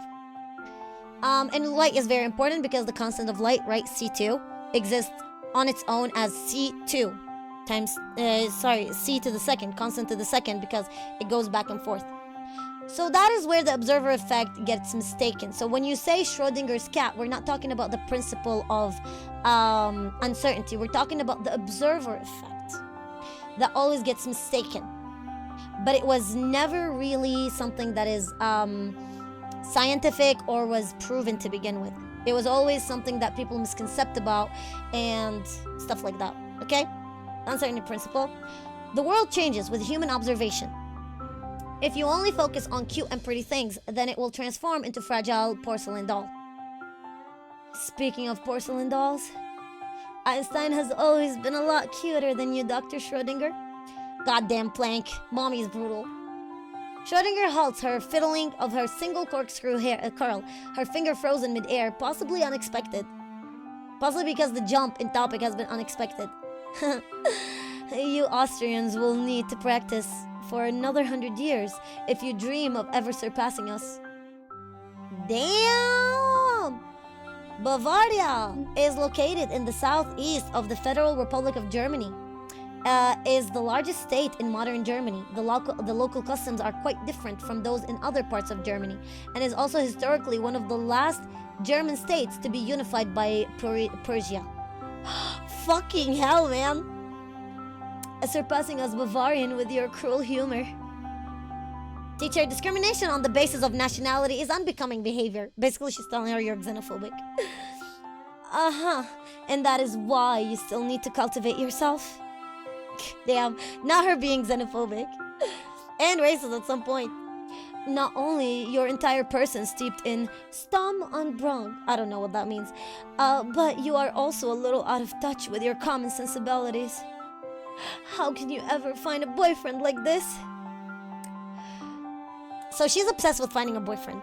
That is the trick in here. Even though she's in her 30s, she never had a boyfriend. So one day I'll get around to reading. I believe in you. I'm sorry if it hurts the brain. Feel free to skip on all of this shit that I say. She was never able to find a boyfriend. So that's why she's obsessed with, the younger people's love. So, isn't that convincing enough for a reason to change? Schrödinger sighs helplessly. Must I really say this? Teacher, this is all about your own anxiety of being single. It isn't getting a bit out of hand. You meanie. That wasn't totally not cute. That was totally not cute at all. Man. When WELT opens his sleepy eyes once more, he sees that the driver of the Volkswagen Type 2 camper van had been replaced by a gloomy corkscrew ponytail. Learning more than all I spent in school. I hope this makes it fun for you. I love stuff like that. I tend to learn something new every day. That is how I go by. I need every day to learn something new, no matter what it is, no matter how dumb of a fact is. Like whether the horse's dick is 20 to 22 inches, and you can fill a bucket of cum with it, or whether the quantum, some quantum physics stuff. Everything in between. In the front passenger seat, a pair of long legs are propped up against the windshield. A skirt is slipping on one side in a rather ungraceful manner. And loose strands of long hair cascade down the back of the seat like a waterfall. Also, the professor happened to be snoring in a rather unladylike manner. Man, what are they gonna do as well? Farts? And snores in her sleep. Just out of Livingston. Now we are driving south along the Route 89.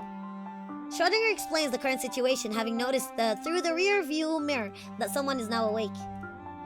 Then, let's check out the situation in Yellowstone first. It seems that Einstein too had already awoken some time ago, peeling open her seemingly drowsy eyes. Shouldn't we let those two continue to rest for a while? Planck speaks with her eyes closed. It seems that she too didn't really fall asleep after all. This drunkard has slept long enough.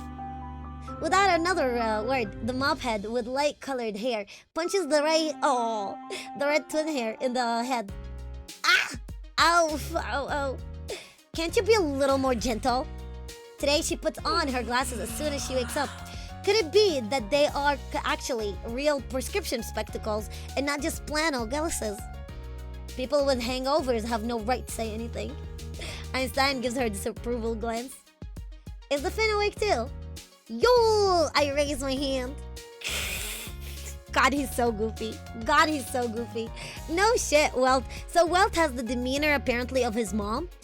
Welt Yang has the demeanor of his mom and the personality of his dad. That's what makes him attractive, extra attractive. A familiar, frivolous voice transmits from the rear of the van. He seems quite energetic. Oh my god, wait until you see baby Welt.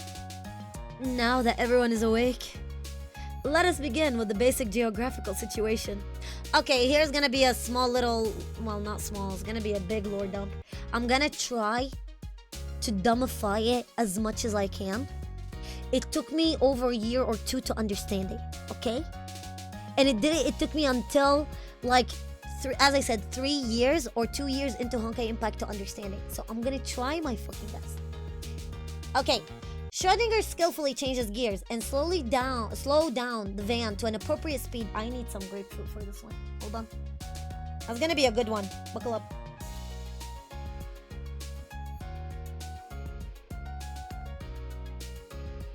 Nothing beats but grapefruit. As you know, Yellowstone Park is the first nature reserve in human history. The core of the park is Yellowstone Lake, which is the caldera or crater formed from the main vent of the Yellowstone supervolcano. This active volcano can release huge amounts of energy. If it ever erupts, the volcanic ash it brings will reduce the average global temperature by about 10 degrees for up to a year. 10 degrees? Well, doesn't quite understand the significance of Planck's point. This means, soon after the disaster, the overwhelming majority of tropical and subtropical crops will die off, resulting in a failed harvest. If the response is not adequate, it is no exaggeration to say that the devastating famine and plague will spread throughout many countries. Which is real. Exactly, changing in temperature, that's why global warming is a real thing. That's why global warming is very important, and that's why increasing the temperature of something, and especially when it comes to Earth in particular, it will change entire Earth. It will literally change entire Earth. There will species that will go extinct. There will be food that we will no longer see. But at the same time, there will be the birth and there will be the creation of new stuff and new species and new creations because of the idea of natural selection. Right, so the mutated one, the ones that can survive will stay and flourish, while the ones that could not live with high level of temperature will be changed. But yeah, in 10 years it's gonna be a very, very hard time to actually make that change fast. How? Relax, that's not something we should worry about in our lifetime. Schrödinger squints at Welt through the rear view mirror. What's more, if we happen to lose to the Honkai these anxieties, they will all cease to have meaning anyway. That is our first introduction to Honkai. That is the first time we hear that word. Of course, if you are a little paranoid, you can also think of the Yellowstone volcano as a part of a Honkai luxury extra value set meal. What the fuck? Specially prepared for humanity's enjoyment. Set meal? The destructive nature of Honkai can manifest in a myriad of ways. So, in here, this explanation is going to be a perfect fit for the explanation of ZZZ lore, Zenless Zone Zero lore. Red Twin Tails adopt the pose of a lecturer. The Black Death, the Ice Age, the World Wars, all of these have the shadow of Honkai within them. Not to mention, analysis of war criminals. How you doing, Nato? Oh my god, Nato Pakripsu. How you doing, my husband? Oh, hi. Of war criminals has shown that they had often been eroded by small quantities of Honkai energy. This information comes in and plays a huge role in our next visual novel. So not this one, but the next one. The Durandal visual novel. For the ether anchor and stuff like that. Because of certain characters and certain names and certain celebrities, they're gonna be corrupted, and we're gonna see what Honkai corruption have to do with world wars, or that's their interpretation of it. It's really cool. Indeed, there were even 1 or 2 specimens where the Honkai energy density had reached several times the lethal dose. Yeah, eroded like erosion in Genshin. Correct. Exactly that. Yep. So this one will explain to you the core of the Hoyoverse, of the Honkai verse, of what is the adaptation of it. How you doing, Dan? How's it going? I'm doing great today. I've been speaking so much. I love yapping. Also, in this visual novel, it was the first thing I ever read. Welcome, Hollow Eyes 77. Once I read it again, once I reread it again, I never realized how much auto-apocalypse have affected my way of thinking. And for people who have been here with me for a while, know exactly what I mean. And you will see a lot of my ideals and a lot of my thoughts are very much and heavily inspired by what he's gonna say later on. Someone says, I'm driving a Tesla. I think I'm riding a... You buggadoop is Halloween. I swear to God. Where the Honkai energy density has reached several times the lethal dose. What? Generally speaking, the metabolic circumstances of the male mammals are such that they have a strong allergic response to the Honkai infection. What she's saying is that males and guys, like males, are not really good and not adaptable to the Honkai. That's why a lot of males end up either dying or turning into zombies. Because they are just allergic to it. They cannot deal with it. It's too overwhelming. And this plays a very big role later on in her share of reason, or like, the second eruption that happens in Babylonia, in the Babylon lab, where WELT was on the verge of death, is because his body is against it. But yeah, that brings you one very big information, and actually two big questions. And that's where a lot of people mistake it later on, and that is one of, it was because we too have two male Herschers. Welt Joyce, who was very adaptable to the Honkai, and he was able to manipulate the Honkai on a very, very high level. And auto-apocalypse. Why? Right? If Welt Yang, even using half of the power of the core, half of the Herrscher of Reason core, almost killed him. Like, he was way that far on the verge of death. So why do we have those two entities that were really strong against it? Well, I'm not going to tell you much about Welt Joyce, the one that we're going to see in here, because that will ruin the surprise and spoil. But the other reason is auto-apocalypse. He became a Herrscher of Binding based on his Solium body. Otto's body was very weak. Very, very sick and weak. That's why he wasn't allowed to leave the house back in the day when he was younger. But when he found the Solium, and today we're gonna, if it's not today, next week, we're gonna learn a lot about Solium. And that will be our first introduction to the Solium stone and the Solium bodies and the moon stones, or the Honkai infused rocks that is on the moon. We're gonna learn about them in this visual novel as well. Makes sense to why he used Void Archives as a snowboard. Yeah, here we go. It makes a shit ton of sense. Man, listen. Auto-apocalypse abused the living shit out of Welt Yang. Welt Yang is traumatized. The fact that Welt Yang can even say Otto's name without actually like having a panic attack is truly insane. I'll show you. You're gonna get to know more. Otto is okay. Still like him though. He might have been a villain, but he's one hell of a smart, compassionate, and determined and romantic villain, okay? And desperate one. But that's why auto-apocalypse became the Herrscher of Binding of this era, and a lot of people refused that.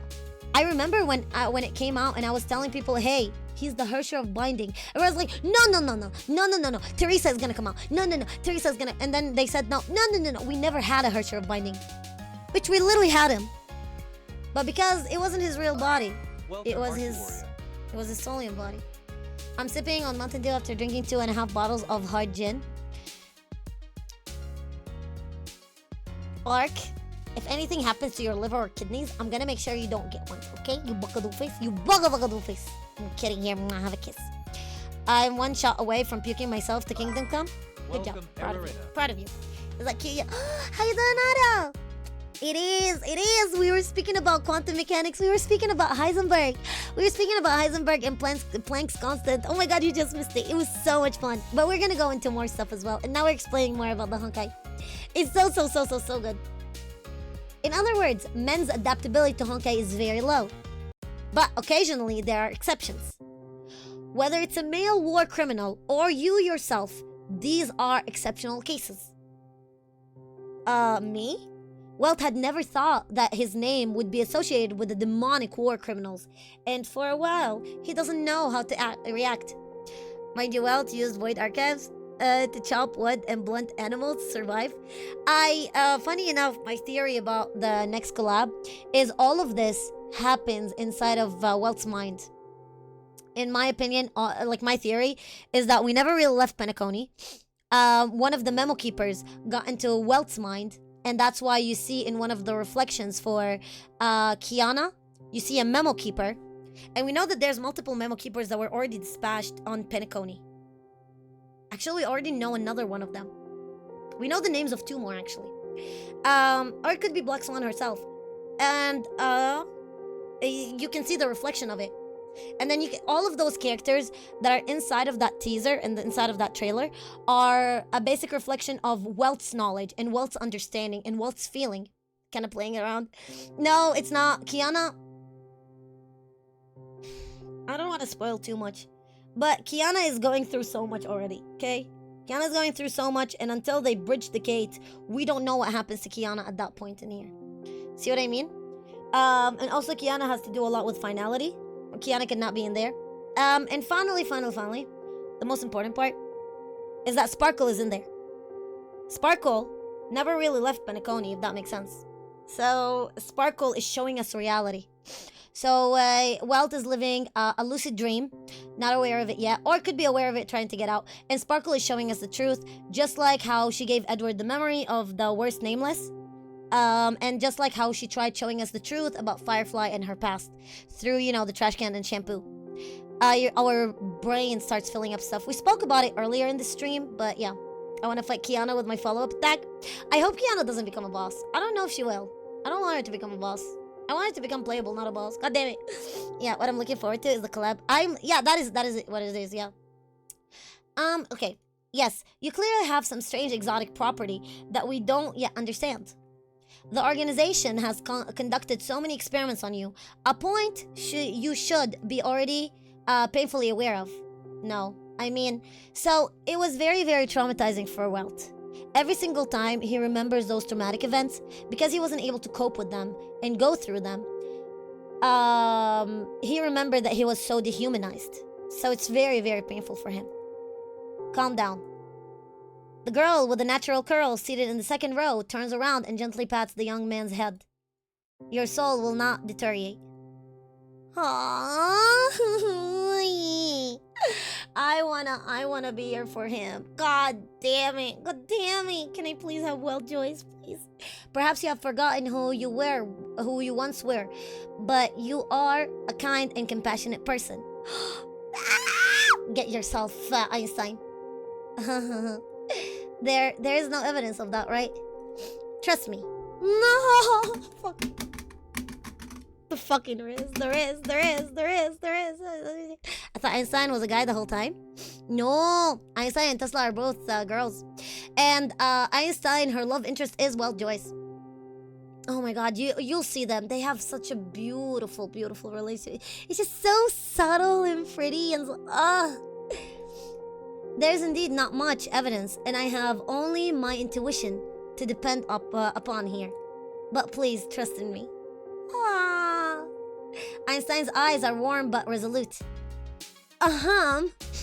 God damn it, you cock block women. All right. Let's get back to the main topic, shall we?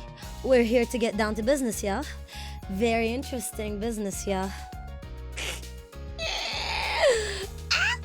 Finally, no carbon-14 could be detected in the sample. So if you got in here... Alright, thank you, let's switch it. It's just so good. I thought her name was... Panic? No, it's Blank. Or Blank's constant because of quantum stuff, quantum bullshit. Actually, you're gonna see why. And where does her name and Schrodinger takes into effect in the game in here? How does the writer realize it to be? Carbon-14 is a radioactive isotope of carbon with a half-life of approximately 5,730 years. That is to say, for a sample that has ceased to have any biological activities, the carbon-14 content within it will be reduced by half a life every 5,730 years. It will continue to decline at this rate until even sophisticated instrument can no longer detect its presence. I'm not gonna go too much on carbon-14. Do you want to know more about radioactive and nuclear atoms, components, elements? Because that will take us a while too. Yeah,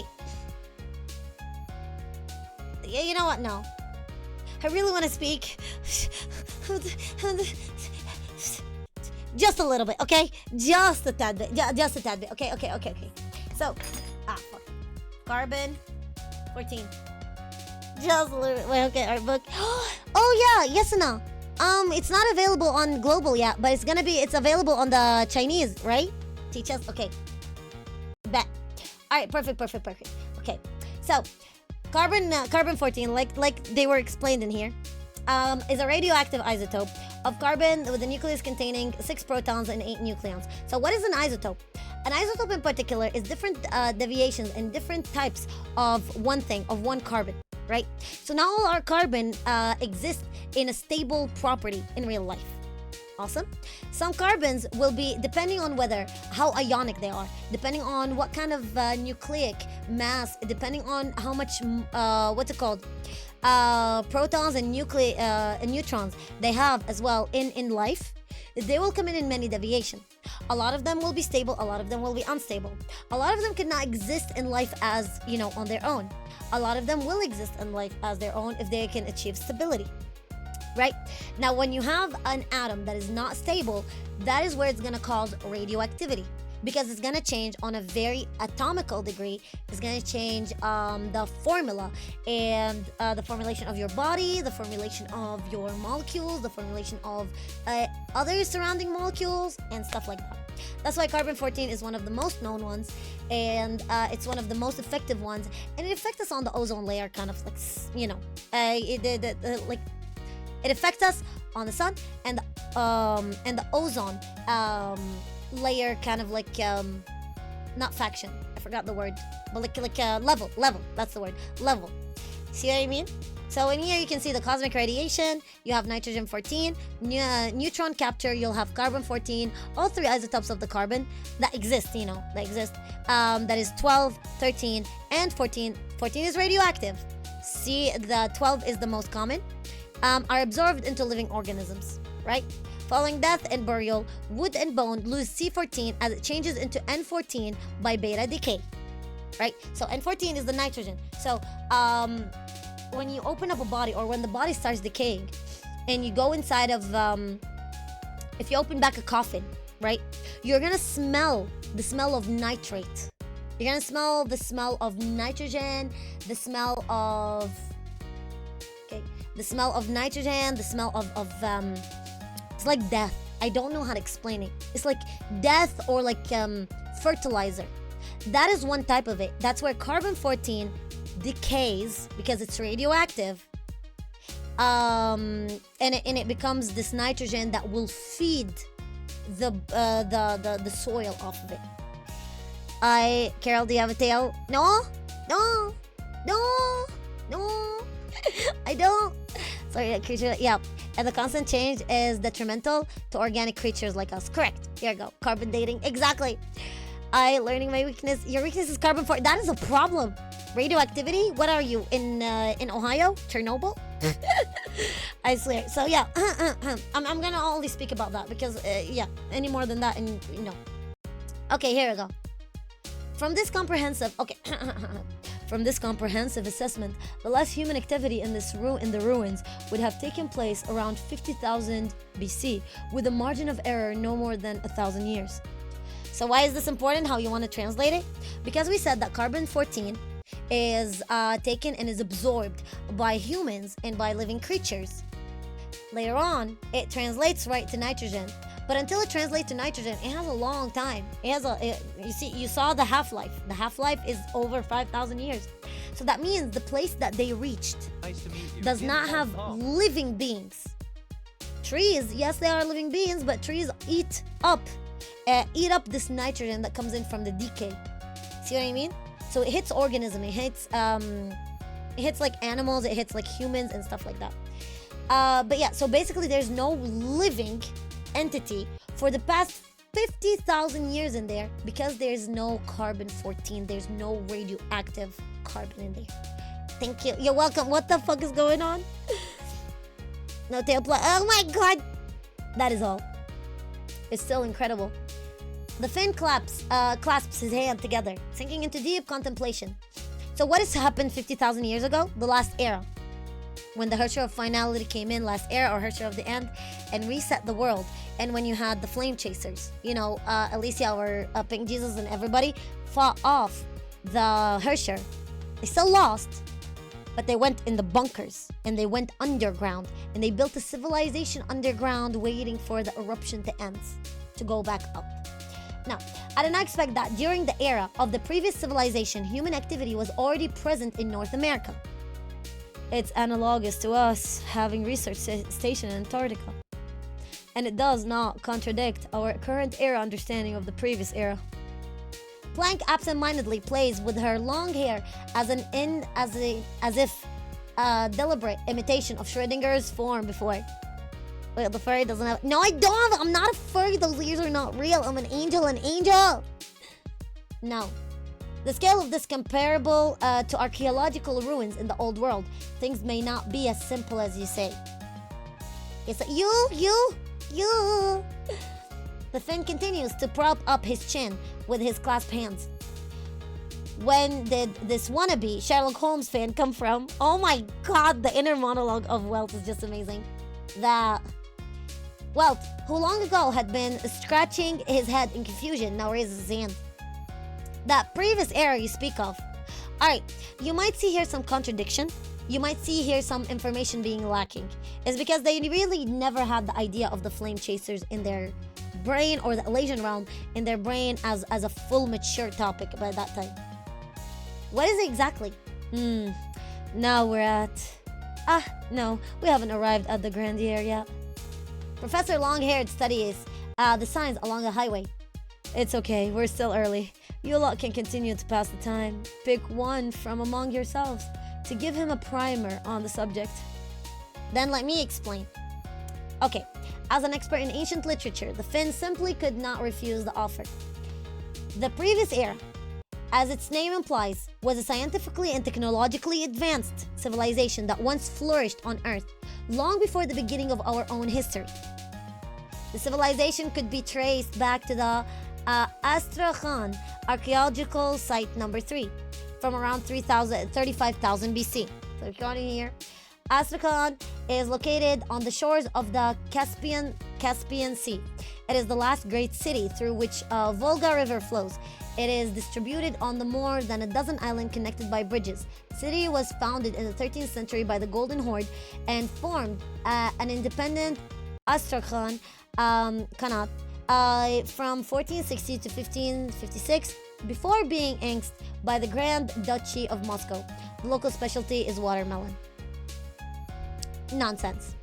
Okay, something is not important. What is important to you is that it could be traced back to 50,000 years. It was characterized by a common culture and covered an enormous region, ranging from the Sea of Japan to the Mediterranean, from the Baltic Sea to the Persian Gulf.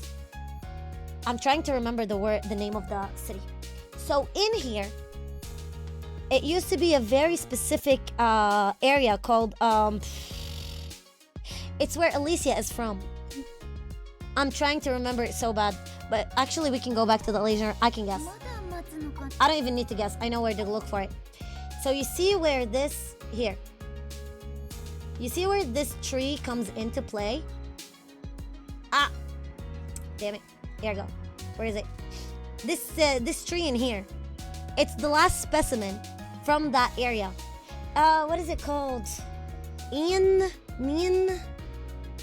Mino? Something like this. I don't remember. But that's what they are referring to. Alicia, or our Pink Jesus, this is where she was from. Or like she was found in. Or she dropped from the sky from. Okay. Were they also humans? Of course. They would have been the first Homo sapiens to step out of Africa. Having said that, their model of civilization was still very different from ours. Do you mean differences in lifestyle, customs, or art? No, not so. Rather, we are unexpectedly similar in many of those aspects. So in here, they were preparing us. After 7 years, they told us that the world goes on reset. In reality, it doesn't move forward, but the Herrscher of Finality resets the world. and we start from the beginning. The so-called model I just mentioned is mainly referring to the duration and diversity of the civilization.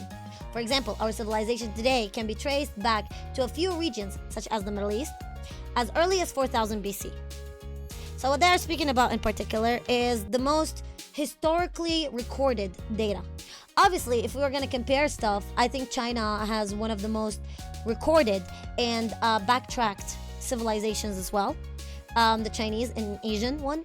But yet again, for the Middle East, it used to be tracked a little bit more accurately, and in the West, especially Europe, was able to access it a lot easier than accessing the archives and ancient history in China.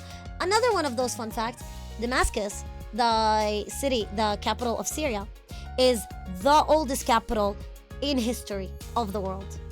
That is what's so cool about it. Since then, after nearly 6,000 years of propagation and expansion, we have finally formed a civilized society covering the entire globe. So what he's saying from here is that from the Middle East, everybody stemmed and everything stemmed, right? Okay, we're not gonna go religious. We can agree to disagree, okay? What he's going based on is about the prophet Abraham. You know, the very first prophet. That Adam and Eve dropped into the Middle East. So the first time where Adam and Eve were kicked out of heaven and they went to earth, they dropped in the Middle East. And from there, the civilization started. And the first prophet from there was Abraham, right? Ibrahim. And then the biggest other one is, for example, Jesus. There was a lot of them. There was Noah. There was a lot. But yeah, like Abraham was the first one, and Adam and Eve, they came in from heaven in the Middle East. And that's where all civilization stems from. And that is one of the reasons, yet again, that a lot of people fight over the Middle East. Geographically, from a religious standpoint, from a historical standpoint, from a geographical standpoint, from a cultural standpoint, from everything. Another thing a lot of people relay and refer to a lot of cultural, scientific, and philosophical topics that we still use to this day from people from the Middle East as well. So that is what they are trying to say. So the last civilization, the last place they were hidden in is in the Middle East. Middle East, as when we are speaking about the Middle East, is very specific. It's a political word. So if you're gonna go by accuracy, it's what's it called? It's West Asia. Just like you have East Asians, the West of Asia is what people politically call the Middle East. Before like, you know, World War II and World War I, there was no Middle East. There was Syria. There was Assyria, and there used to be West of Asia. So technically speaking, for me, I'm Asian. But because it's very close to the Caucasian mountains, I have Caucasian blood in me. So that's why a lot of times we get forced to tick Caucasian and white, no matter what our skin looks like. If I am Arab, I'm forced to take Caucasian or white just because it's close to the Caucasian mountains, which is so sad because technically speaking, we're not Caucasian. Regardless. Thank you, the fatties. Thank you. We have countless different nations, countless languages, countless cultures. We have a very diverse civilization. That is true. Wasn't it the same one as the previous era? No, they were different. Their entire world had a unified language and technology system. Fun fact, they never had last names. So the Kaslana, Sheriak, all of those last names, they never really existed before. And that's why in the current era, Kevin adopted the name Kaslana, Alicia adopted the name Sheriak, and Apocalypse is from Su. So Su is one of the flame chasers, the one that gave the suit of Sumeru for Durandal. His last name was Apocalypse. So that's why Auto Apocalypse are from him. They descend from him, and he's the one who gave the topics. Oh my god, how you doing, Adele? I just got here. Oh my god, we are in the second chapter. Girl, I have an unhinged question, so I have DM'd you this one. Sure, give it my best. Did you DM it already? Give me. Oh yeah, you already DM'd it. Okay. You DM'd this one, you baka doofus, but you asked me about my chest size. You absolute unhinged maniac. Thank you, Delakey. Thank you, Adele. Thank you. God damn it. Now I just get back to this. Stop that. Yeah, this is not approved for you fucker. It's not for.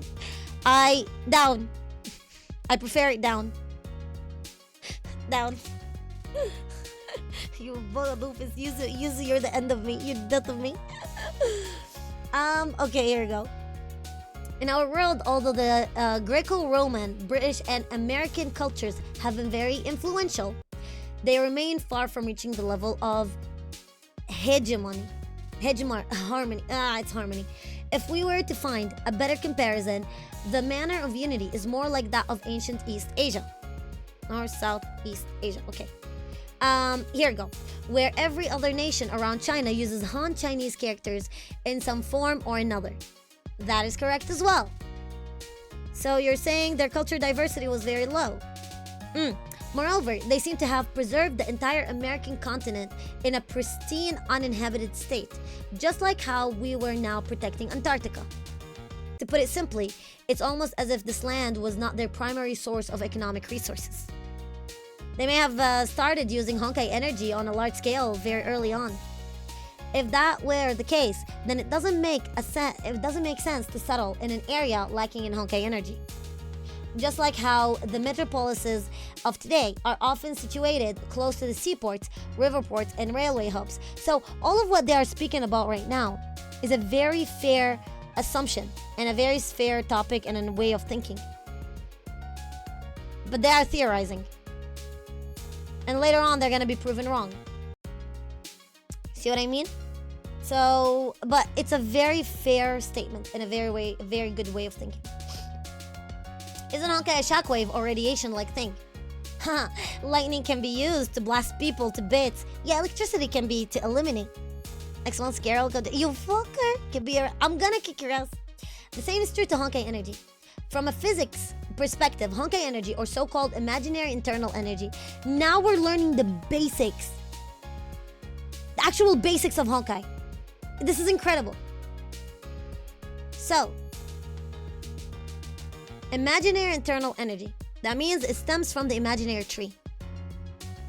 What am I reading from it? Oh my god.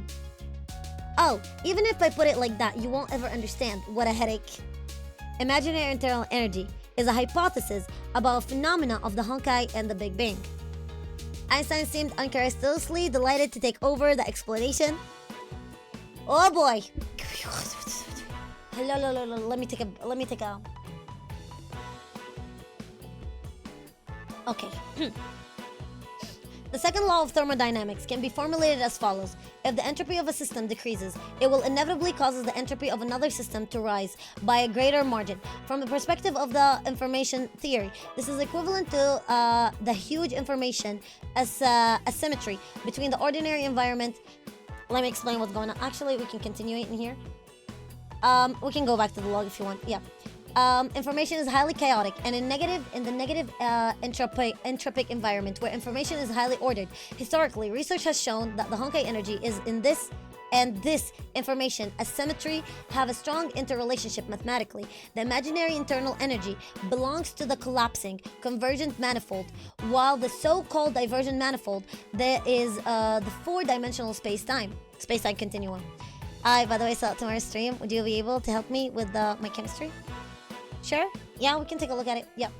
That we can usually perceive contains the thermodynamic manifestation of the real internal energy. Together with these can be mathematically expressed as the higher order complex function, and as a result, it can be used to predict Honkai fluctuation as the subatomic scale at a Therefore, current researchers generally suspect that this imaginary internal energy is a Honkai energy, or at least a major constituent of it. Let's explain this. Let's explain this a little bit. Let's dissect this a little bit. Alright, you ready? I love thermodynamics, man. I live for thermodynamics. Alright, cool.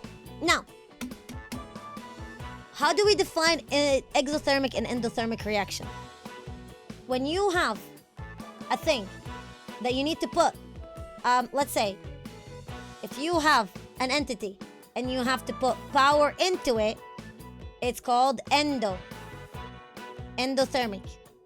The best way to describe it is if you have an ice cube and you are holding it, you will feel your hands getting cold. In reality, what's happening is those ice molecules, or like the hydrogen molecules, the water molecules in particular, the hydrogen bonding, the molecules, the water molecules, are taking in the heat from your hand, sucking it, and using it as a form of energy to use it to break the bonds. That is indo. That's how I think about it. Now, when you have something that gives you energy, it's exothermic. Awesome. Like, for example, when you put your hand near a pot that is hot, or when you put your hand near a fire.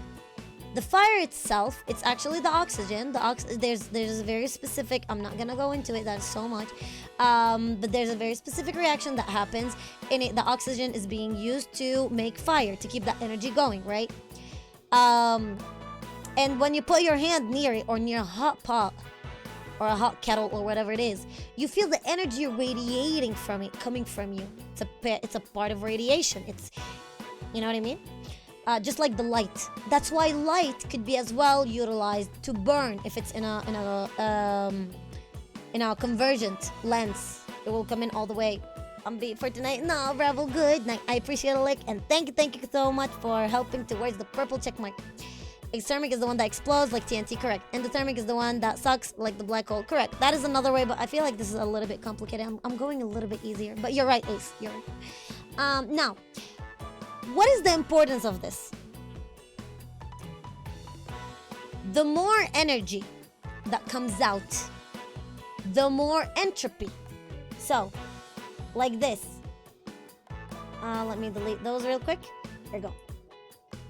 The higher the energy that comes out, the higher the energy, the higher the entropy. That's what it is. Entropy is chaos. Entropy is the idea of everything being thrown everywhere. It's the disorder. A good example we can give is when an ice cube is given more energy, it will turn into water. Into water. I'm gonna put it like this as a tank. So basically in here, you have all of those molecules condensed, right? And orderly, more ordered. But now when you turn it into water, the surface area is gonna increase, correct? But now it's gonna be all over the place. So the randomization is gonna increase. The less energy, here you go, the less energy, the less the entropy and the disorder. The less as the entropy. A good example of that is when you freeze.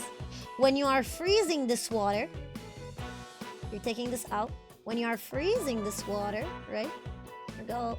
Where is it? Yeah, here we go. You are taking energy out of that water. The energy is being taken out of that water, and the bonds are now being more orderly.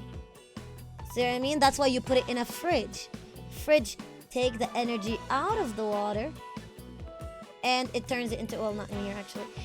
We can do it like this, and turns it into ice back. So less random, more order, right? Now, how are they translating this in HONKAI words? So thermodynamics, yep. If the entropy of a system decreases, it will inevitably cause the entropy of another system to rise by a greater margin. So, the more entropy you have on one side, because it has to balance itself out. So the more order, the less order you have, oh my God, the more order you have, the less order is gonna happen on the other side. So the less entropy, the less disorder that happens on one side, one system, the more disorder is gonna happen on the other side, the more entropy is gonna happen on the other side. From the perspective of information theory, this is equivalent to the huge information asymmetry. Asymmetry means it's not, symmetry. between the ordinary environment when the information is highly chaotic and the negative entropic environment where the information is highly ordered. So our world, our universe, everything that we touch, our organic world, if it's chaotic, then the non-organic world, which is the space-time continuum, is gonna be orderly. So if the imaginary tree is very orderly, the sea of quanta is gonna be entropic. And Earth is gonna be entropic, it's gonna be disorder. No shot, that was actually right. Yeah. I'm meaning, yeah. Historically, research has shown that HONKAI energy and this information asymmetry have a strong interrelationship mathematically. The imaginary internal energy belongs to the collapsing convergent manifold that whatever so-called divergent manifold that is the four-dimensional space-time that we usually perceive contains the thermodynamic manifestation of the real internal energy. So when we have the HONKAI energy is basically the very core energy, obviously, on an imaginary way where it's like heavily ordered, right?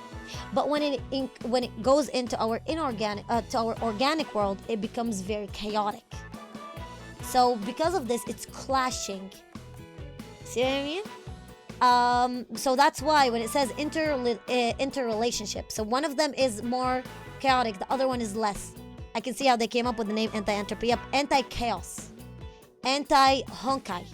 So HONKAI is the chaos in here right now, because yet again, as we said, if HONKAI is from the imaginary and supposed to be very non-chaotic, the moment it enters our world, is gonna become chaotic. It's gonna go clashing. So anti-entropy, anti-HONKAI, anti-disorder. That's where anti-entropy stems from. Correct? Here you go. Thank you. And the sea of quanta is entropic. Sea of quanta is entropy. It's chaos. Every single world, every single universe that falls into it ends up deteriorating, breaking. Only memories of it is left. You're gonna see it more and more in the Durandal visual novel of what happens and what is the process of a world getting eaten by the sea of quanta. And you see that as well in the Hersher of Rebirth arc, and you see that as well in HONKAI Impact Part 2 in the Mars arc that is currently happening. But yeah, that is where anti-entropy comes in from. Right, awesome. And a subatomic scale, big words. Fluctuation, yeah. Basically quantized scale. Therefore, the current researchers generally suspect that the imaginary internal HONKAI is energy, is the HONKAI energy, at least on the major constitute of it. Did that make sense? How about that? Do you understand a bit more now, Assistant Welt? I understood jack shit. Aw, poor Welt. Passing under the Roosevelt arc, which is engraved with the words, for the benefit and the enjoyment of the people, the Volkswagen Type 2 camper van enters the Wyoming along Route 89. The scholars enthusiastically discuss all manners of technical details. Welt, who barely understood even the most elementary of such details, can do nothing more than admire the scenery of the national park instead. Mammoth Hot Springs, Swan Lake, Roaring Mountains. I need some water. If you want me to stop yapping, let me know, by the way. Firehole River. Americans sure have a quirky way of naming things, and their taste of scenic places names is no less particular. Well, what time is it now? Plank, who had switched back to the driver's seat, suddenly seems to remember something and presses Welt for the time. Give me a moment. The young man, lacking a wristwatch, twists his body to grab the wrist. Oh, she's gonna beat him up. Of one of the girls in front of him. Oh, shit. Oi! Do you choose death? Turning a deaf ear to Tesla's protest, Welt desperately puts his life on the line and focuses his eyes on the small, round surface. Report to the professor, it is 10:43. Piss off! Ah! He got beat. With a complete lack of restraint, Tesla flips her hand and strikes with her elbow with such a force that she even dislodges her own glasses. How you doing, Kalumi? Hi. Oh my god, Kalumi, you just missed it. We were talking about thermodynamics. We spoke about thermodynamics, about Planck's law, about Heisenberg, about Schrödinger, the principle of uncertainty. More horny stuff, lingerie, cock blocking, eating bull testicles, and a lot of American stuff. Hi, hello, how you doing? Hi. At once, the tragic mournful howls resonate throughout the entire van. Anyway, look like we need to catch up. The long-haired big sister violently changes gears and immediately slams on the accelerator. By the way, this episode will be on YouTube by tonight. So if you want to go back, I will trim it and make it nice and clean. And it will be on YouTube by tonight. Normal furry. You're not a furry. At least 3 of those made me ask. At least you're enjoying it. You're learning something. Oh, we were learning as well about entropy and exothermic and endothermic reactions as well. Those who are here for the first time, please look to your right. The camper suddenly lurches forward, the first bypassing several sapphire-colored springs, then crossing over a large bridge. Don't worry, my mate tells me about that shit all the time except the bullshit. Well, too bad you missed the bull balls. They ate oysters. What were they called? They were called oysters in Montana. They ate bull balls in Montana. It was great. Thank you. By passing over the large bridge. Then it turns off. Oh yeah, and they were speaking about as well lingerie and stuff like that, and they were speaking about boyfriends and girlfriends and stuff. Then it turns off the main highway, and it rushes up a relatively gentle slope. Oh, also we were speaking about identity crisis. Earlier as well. We spoke about identity crisis. What's it called? Not only Dirac. What's his name? I always mistake it. My dyslexic ass. Descartes. I always mistake them, Descartes and Dirac. But we spoke about Descartes as well. We spoke a little bit about Sparkle. We spoke about the theory for the new HONKAI Impact Collab. It was a lot of stuff. And this one is laying the foundation of the HONKAI and the Hoyoverse. And it connects to the ether. Same. Oh, we spoke about lucid dreams as well. And deja vu stuff. The main highway inverses up a relatively gentle slope. Oh, we spoke about radioactive atoms as well. Only to immediately perform. We spoke about so much shit in a matter of 5 hours. Damn. I really can't stop yapping. I don't know if I should be happy or sad that I know all of this shit. I'm addicted to a gacha game. Or I'm streaming those stuff instead of actually streaming fun things. Why can't I be a Discord kitten? I think I'm going through a crisis right now too. Maybe I should be a little bit more parasocial. Huh. Somebody has to get that purple check mark. I need to get partnered. I want to get partnered. Only to immediately perform a sharp brake at the 90-degree drift. Ah! We're going to crash. Save us. Man, I love Welt Joyce. And right at this moment, with Welt still in state of shock. A huge column of water, about 30 to 40 meters tall, shoots high into the air from basin behind the hillside, spewing out a large quantity of white mist, much like a volcanic eruption. No, look at them. Look at them. Also, Kalumi, for being here first time. This guy, the blonde guy in here, is Welt's dad, Welt Yang's dad. The boy that we just saw that he almost died. He almost thought he was gonna die. Is Welt Joyce, the first Welt. This is Tesla, Einstein is in the back, and this is Planck, the 30-year-old mommy who's still single and scucking every single youth. The old faithful geyser. What a coincidence that we can actually see it. Oh my, we've definitely hit the jackpot. Winter is indeed much more spectacular than summer. Although this attraction is named Old Faithful because it's very punctual, it actually has 2 intervals. 65 minutes and 91 minutes. The exact interval is said to depend on the size of each eruption. Then we... So how about that? Aren't we all very lucky today? Professor, please stop being a tease. This was no dumb luck. Especially given that the park forecasts and updates the eruption time every day. Schrödinger, always, no matter the situation, you just say something, anything, and all sense of mystery and wonder is dispelled. Thank you. That is indeed my strength. Okay, 3rd chapter for today. This is the 3rd chapter. Okay, cool. Mountain time, 11:38. We've arrived at the Yellowstone Lake. Here's the lunch I've prepared for everyone in the Thank you, sure the girls. Thank you, thanks. For everyone in the morning. Let's eat while we walk. After a long and arduous trek, the Volkswagen Type 2. I love when she says, thank you for the compliment. A Type 2 camper van is finally given the chance to rest its weary engine in the West Thumb parking lot. As the group file out one by one from the camper van, Schrodinger announces the obvious details of their destination to the group in her usual stilted voice. On the north side of the parking lot, an area designated Duck Lake, is surrounded by a temporary perimeter fence marked by a restricted area sign. The local police have set up a sentry box nearby. Plank gives them a cardinal and a familiar greeting, then leads the group through the fence into the enclosed area. Ooh, I think at the end of this chapter, you're gonna be introduced to somebody called what's it called? Not Newton. Fuck. How did I forget her name? It's on the tip of my tongue. When I overthink stuff, like my brain is overheating, but it's so much fun. You're gonna be introduced to her. You're gonna know her. You're gonna see her. Just know that you see how Tesla's hot temper, like how much of a tsunsun she is and how much of a hot temper she is. I'm gonna remember her along the way. Edison.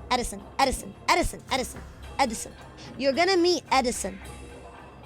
Imagine how much Tesla's hot temper and tsunsun personality, that there's somebody who absolutely loves it and go horny for it. That will be Edison. You're gonna see, and it's just perfect, and it's just amazing. It's just as awkward but as lovely. Passing through the fence, it becomes clear that the Duck Lake has long ago been drained of water, and the lake bed now lies a full view of everyone. Welt is puzzled as to why the scene before him resembled a stone pit or quarry instead of an actual historically accurate fair. Yes! Oh my god, Held. You're gonna see. Resembles a stone pit of quarry instead of an actual lake. Che! Tesla furrows her eyebrow and immediately ducks behind Welt. It's coming, okay?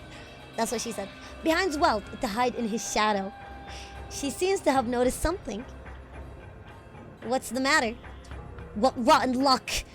Of all times, it could happen. It's just happened to be today. Huh?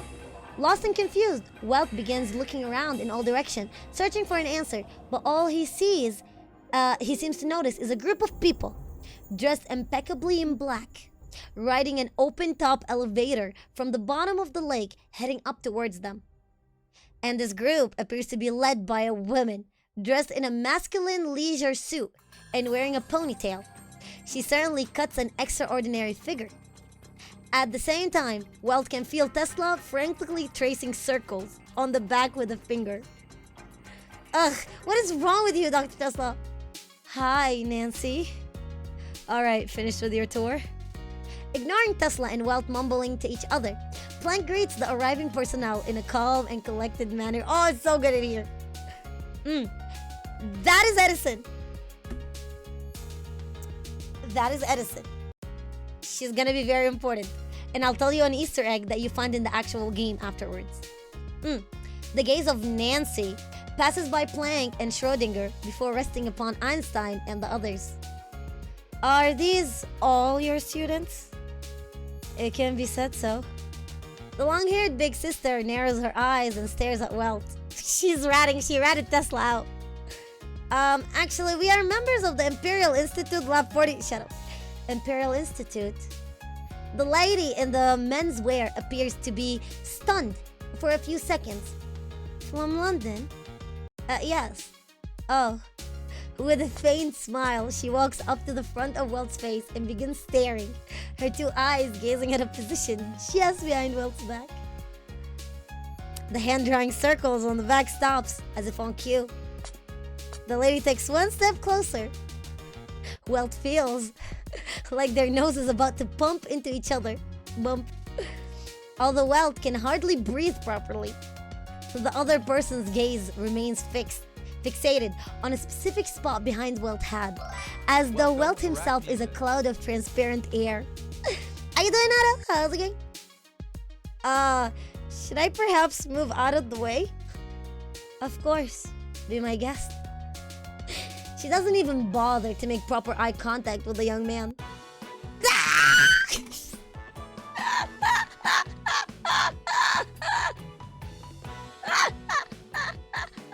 She caught her. She caught her. Peekaboo. Whoopsie daisy. She caught her. She caught her. Whoopsie. Whoopsie. Hello. Piss piss. Man, I love this so much. Oh man, this is amazing. Oh my god, is my VPN acting up, or is it me that I'm acting up? This is amazing. This is great. This is gorgeous. This is incredible. This is everything. It's gonna love it. Sniff, sniff. Yes. The menswear lady extends her neck and begins sniffing around Tesla's body. What are you doing? Sniff. Hey, that's sexual harassment. Sniff, sniff. Einstein, Planck, Schrodinger, aren't you going to come and help me deal with it? Sniff, sniff. Enough! What the hell are you going? What are you doing? If you keep doing that, I'm going to get real angry. Oh? The menswear lady abruptly straightened her posture in an upright position. Oh my god. That would indeed be really scary. I remember that. 1 year. You got just a tiny bit angry. Then you almost had my office burned down to a crisp.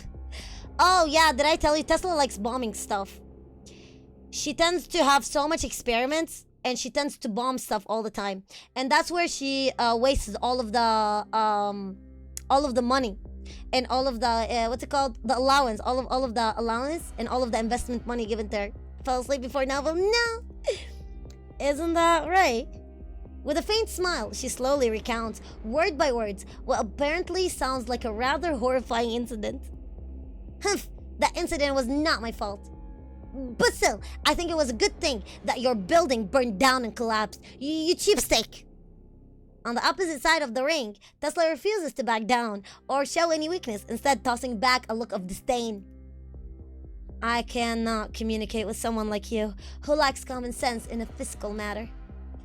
I cannot communicate with a spoiled, filthy rich brat who grew up in a privilege and wealth. Do you know what kind of people I hate the most? Those who speak of liberal democracy, of benevolence, justice, property, and virtue, yet they conduct research on weapons of mass destruction dedicated to achieving world domination. That is what Tesla is. Don't you feel just a little bit conflicted, Miss Tesla? Yes, you're not fond of inventing weapons.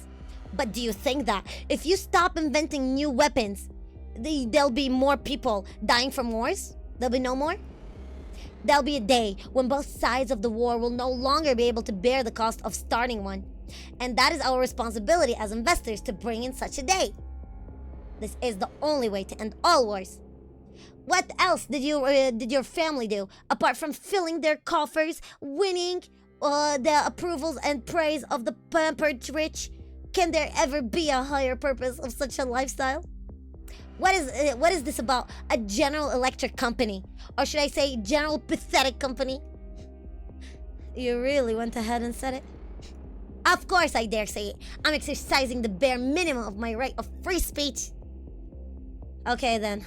Free speech? For a loser bitch who refuses to speak politely, a minor mishap may be considered a major blessing, don't you think? The mouth of menswear lady twitches a little and she makes a gesture as though she is signaling for someone. You, what are you thinking of doing? What do you think I want to do? The menswear lady cocks her head innocently into one side. Hey, this is happening in broad daylight. Poor Tesla becomes even more nervous when she sees the other person feigning innocence. The menswear lady cannot hold it anymore without any hesitation, and she begins laughing heartily towards the sky, and the previous feeling of tension and of aloofness completely evaporates. You scoundrel! What are you laughing at all of a sudden? Nothing in particular. The other woman tries hard to hold back her laughter. I just wanted to say something like that once in a while. And your response was really amusing.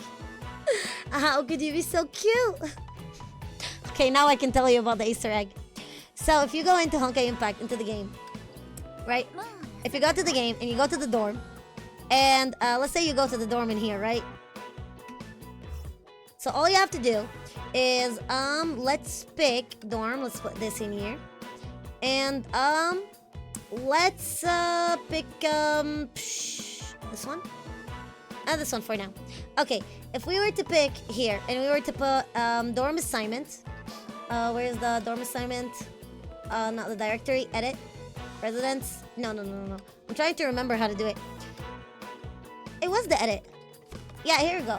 No, it wasn't the edit. Dorm residency assignment. Okay, if you were to take, so for example, let's take those two fools out, and we were to put Tesla and Edison together. They have their own special interaction. I'll show you their interaction. I don't think I used them somewhere else. Yeah, no, I didn't use them somewhere else. We should be good to go. So I will put in Edison in here, and I will put in Tesla. Okay? Go. And then put them in here. Now, they have their own special interaction. So if you take in Tesla, you take in Edison. See? She's like loving her, and she's super scared of her. Now, if you were to... I'm going to try to make them converse. I'm going to try to make them converse. If you were to put them like this... Ah, come on! They have their own stuff. God damn it. Ah, here it is. Ah, come on. My bad. Let me see if they speak. You? Oh, come on. Okay, come on. Damn it. Another way you can do it, I think, is by putting her in here. I'm trying to figure out how to do it. Some TVs are now in her. No. What if I put her in here, was it? No, it wasn't in here. It has to be in here, so I'm gonna take Full out. You have to put them together to interact. But it will not be able to do that. New books, do we have?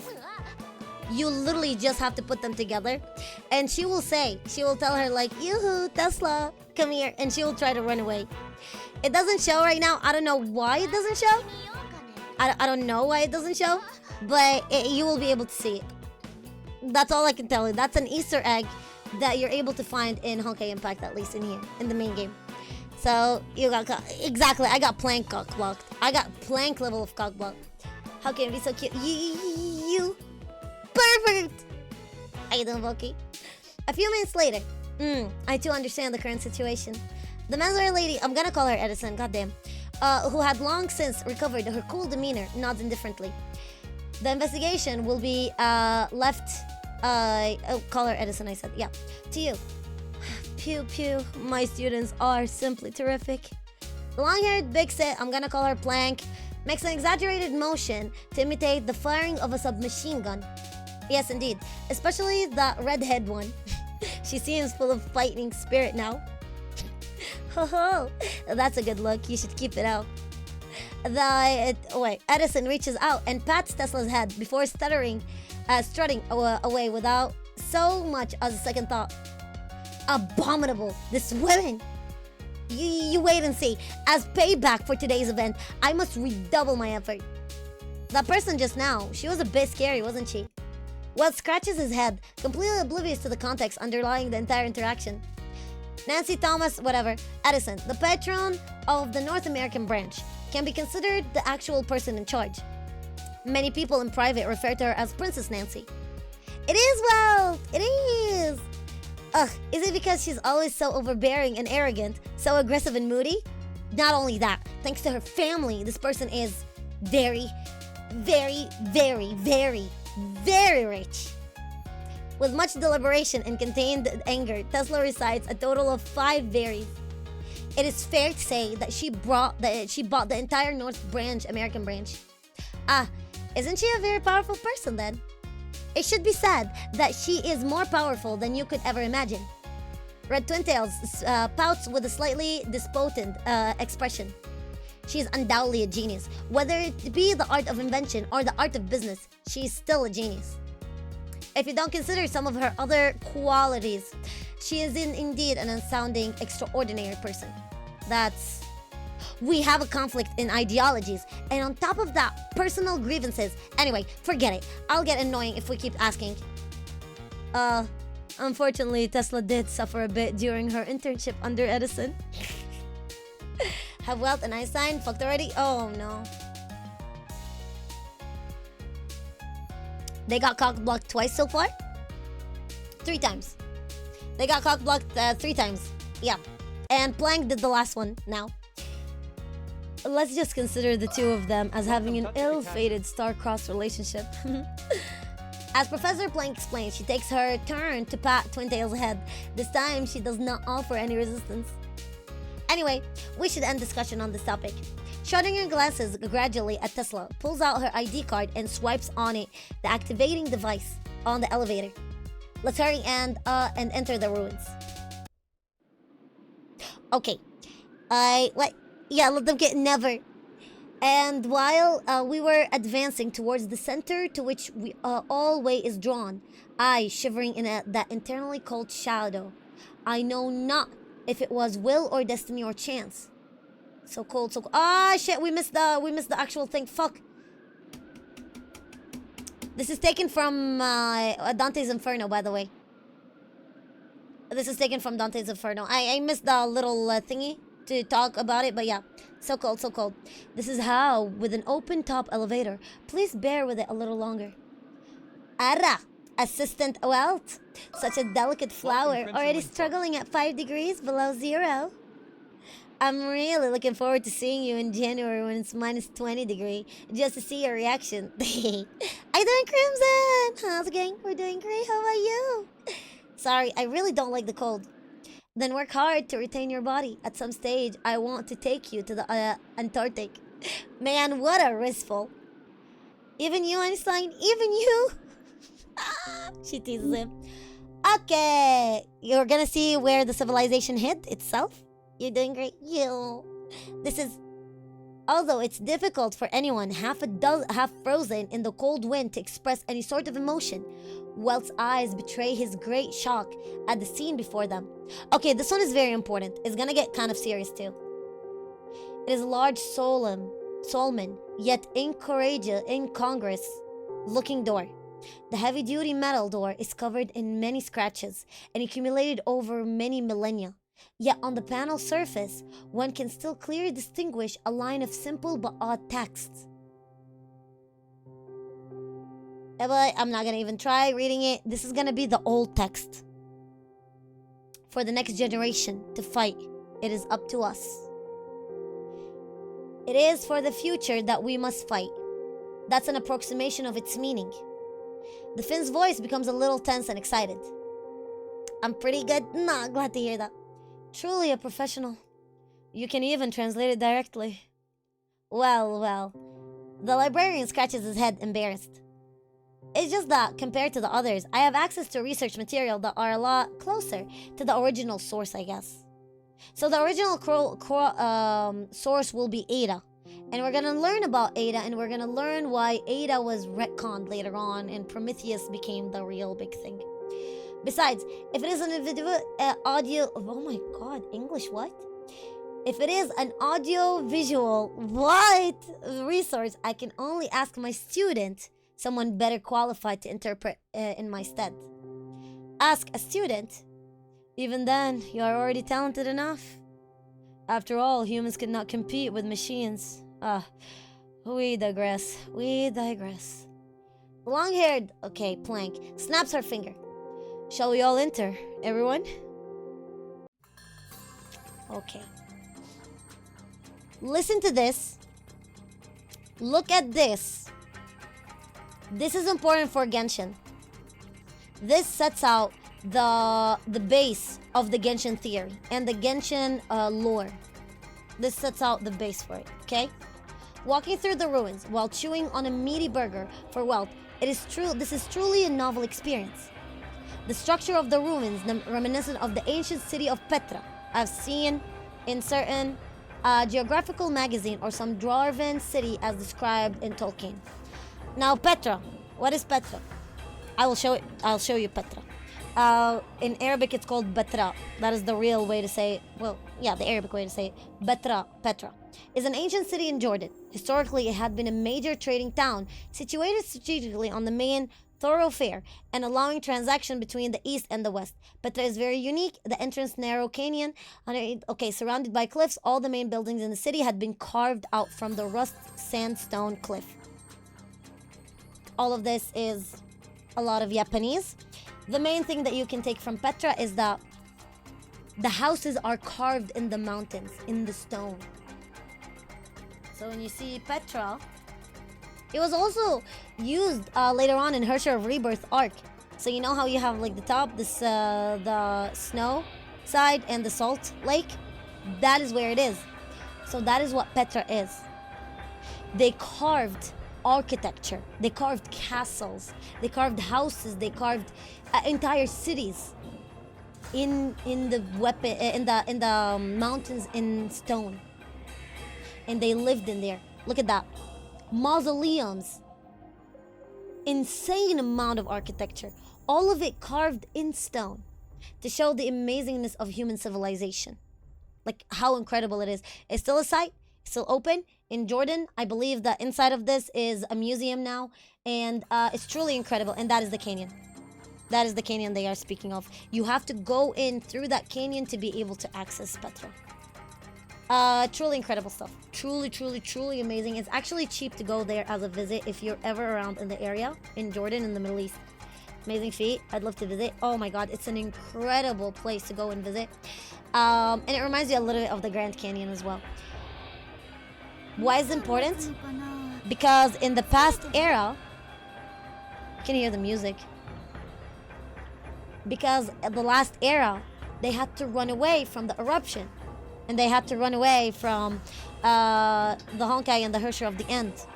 So they went underground in that bunker. And they carved the civilization underground inside of Earth. Into Earth. That's why. In the huge underground cavern, a high-powered floodlights marked with General Electric's trademark pour bright upon both naturally formed stalactites, whatever it is, and artificially carved buildings alike. Reminiscences of individual rooms are scattered about as though there were stars under the night sky. These structures are connected by ancient plank walkways made from metal resembling stainless steel, and the utilitarian industrial design of it all gives one sense of solidity and reliability. The crumbling fence and dilapidated walls, together with the scraped machine equipment, form a complex labyrinth. The entire lamentful scene is reminiscent of Pompeii buried under volcanic ash. We all know Pompeii to a certain degree. We all know about Pompeii being buried by the volcano, everybody dying in there, yada yada yada yada. That's right. My grandma always told me, I don't care what they teach you in school, you also get, you fucker. I'm not gay, I'm bi. Well, I mean, I'm halfway there. Well, technically, you're half right. Yes. But I do love dicks as well. That's why femboys are the premium of the premium. For a historian like Eli Nokia, such as scene is undoubtedly eye-opening. In fact, he begins behaving like a child visiting a museum for the first time, excitedly taking notes, lying flat on the ground, observing various minute whatever it is, without any regard for his own dignity or presence of others. Remember, ladies and gents, this guy had a tribute in giving birth to Welt Yank. This guy is the father of Welt Yank. Just so I remind you. This guy and this guy are father and son, okay? Just wanted to let you know. If you forgot, I want to remind you, okay? In case you've forgotten, yeah, just know. Yeah, that's his dad. Okay, cool. Let's go. He's actually amazing. He's a really great guy. With tomato sauce on his face, Dr. Nokia is completely mind blown. Oh, isn't that geek? Spewing breadcrumbs from his mouth, Dr. Nokia dances and gesticulates with joy. Oh my god. Look, look, look. There are formulas left on this blackboard. Alas, it is too faint. I can't get the general gist of it. Speaking of which, what was the name of that one theory you guys were studying? Something about M theory, right? So M theory is a theoretical system in physics that attempts to unify various forms of superstring theory. I really want to talk about superstring theory, but I don't think I have the power. I don't think I have the energy to talk about it. Should we talk about superstring theory? Do you guys want to know? At the same time, goddamn. Well, I mean, I think he... okay, let's see if they explain it. Although a complete formulation of M theory has not been yet found, the theory should be able to describe the abstract subjects called branes, a membrane-like set of points in high-dimensional space, directly generalizing from the concept of a single point in one dimension, as well as being able to approximate 11-dimensional supergravity at low energies. Let's put this in layman terms. How about that? Basically, the superstring theory stems from the idea. I have to show. I'm a visual kind of explainer and learner. Superstring theory. Here we go. There we go. Where is it? Here we go. All right. So, superstring theory is from this idea that you see how the electrons usually they oscillate in one way. They have two polar opposites. They have positive and negative, and there's polarities. And the electron hovers between one side to another. When it's closed and a string oscillating, it will be hovering in a more complex situation. I'm not gonna go too deep into it. It's not proven. It is not completely proven. And it's something that people still theorize about, and it's not like the theory of relativity. Theory of relativity have been proven. The main reason and the main existence of the superstring theory is the idea of traveling through time, and the idea of formation of wormholes. Wormholes as well is traveling through time when the space-time continuum folds. You're gonna be able to travel from one side to another very quickly through a hole. We call that wormhole. The superstring theory is the one that encourages, and it is utilized to prove. In reality, superstring theory is not proven, and so is wormholes right now. That is the only thing that I'm gonna go through. Goodness fuck. Those get very, very, yes. With cream-covered fingertips, the Dr. Nokia attempts to pull someone over. One after another, the girls begin to distance themselves from this man who has cast aside all self-restraint, probably because they cannot tolerate his wild enthusiasm. Schrödinger? Yes? This place is actually very sturdy in construction. After tucking away the wrapping paper from her eaten lunch, Mophead directs her searchlight towards the reinforced bracket at the top of the cavern. Most of these difficult-to-spot brackets are overgrown with stalactites, overgrown stones. So it's clear that the supports were not modern creations. The corkscrew girl nods and rapidly devours the last piece of sandwich in her hand. That's right, the supporting structure is intact. There's no risk of falling rocks. So all this trouble at the bottom, destruction must have been man-made, yes? Can't be wrong about that. Foreign invasion, infighting, infectious disease. Who knows? That would be the Finns. Schrödinger was midway through her response when Einstein suddenly places her index finger on her own lips. You hear that? Seems like there's some noise. Okay, from this point on, after this chapter, from next week, is gonna pick up and it's gonna be very serious. Like, you're gonna start unfolding so many stuff and the drama will begin. Schrödinger shakes her head. I can't hear anything either. Tessa speaks in a hushed tone. Can't you guys hear? A very tiny but sharp piercing sound. A little bit like tetanus. I'll explain why she can hear in case they don't explain. Einstein closes her eyes, jams her pinky fingers into both ears, twists them around a few times, and then suddenly pulls them back out. Nope, the noise is still there. I'm not hallucinating. But we really cannot hear anything, no? The Finn, who had finally whipped... stares blankly at Welt. Well, I can't hear anything either. Welt also shakes his head. Mosquito tone. Plank places a palm on her forehead. In fact, it seems to be an extremely high frequency mosquito tone. Even Nicola can't hear it. Can't hear anymore. Can you tell where the source of it? I'll try. Mophead closes her eyes, places both hands on her ears, and concentrates on determining. Because Tesla is a dog?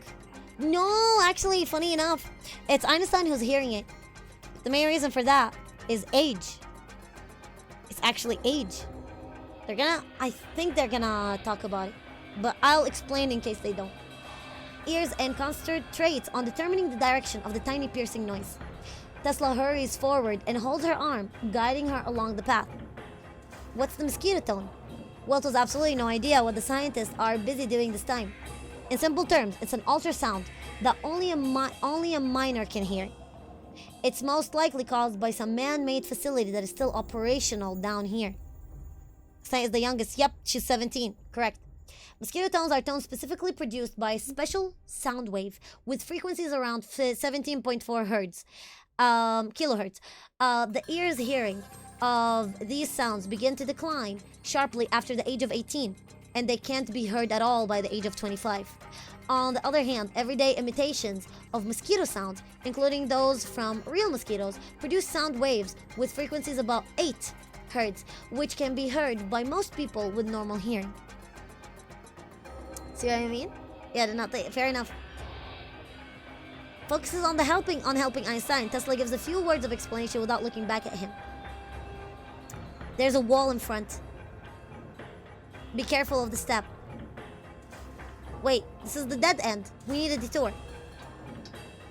Following Einstein's lead, the group slowly ventures into the depth of the ruins. Along the way, in addition to those baffling installations from previous civilization, there are also many relics from the recent times.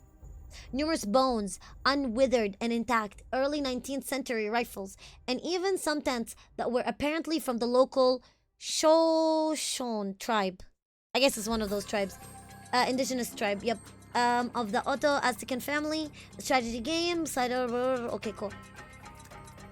What are these? Even Welt understood that the rifle in front of him along the other object could not have been more than 200 years old. Don't know. The Finn shakes his head. At such a location underground, I cannot figure out how there could be traces of current civilization activity. Could it be an investigation previously hired by our organization? Impossible. I've never heard of our organization working with an indigenous tribe.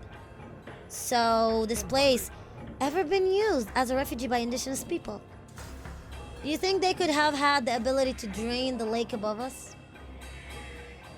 With the world always changing, perhaps at some point this lake did not exist? Even so, how did they get through that large front door, which literally required hydraulic pumps to breach from the outside? That's...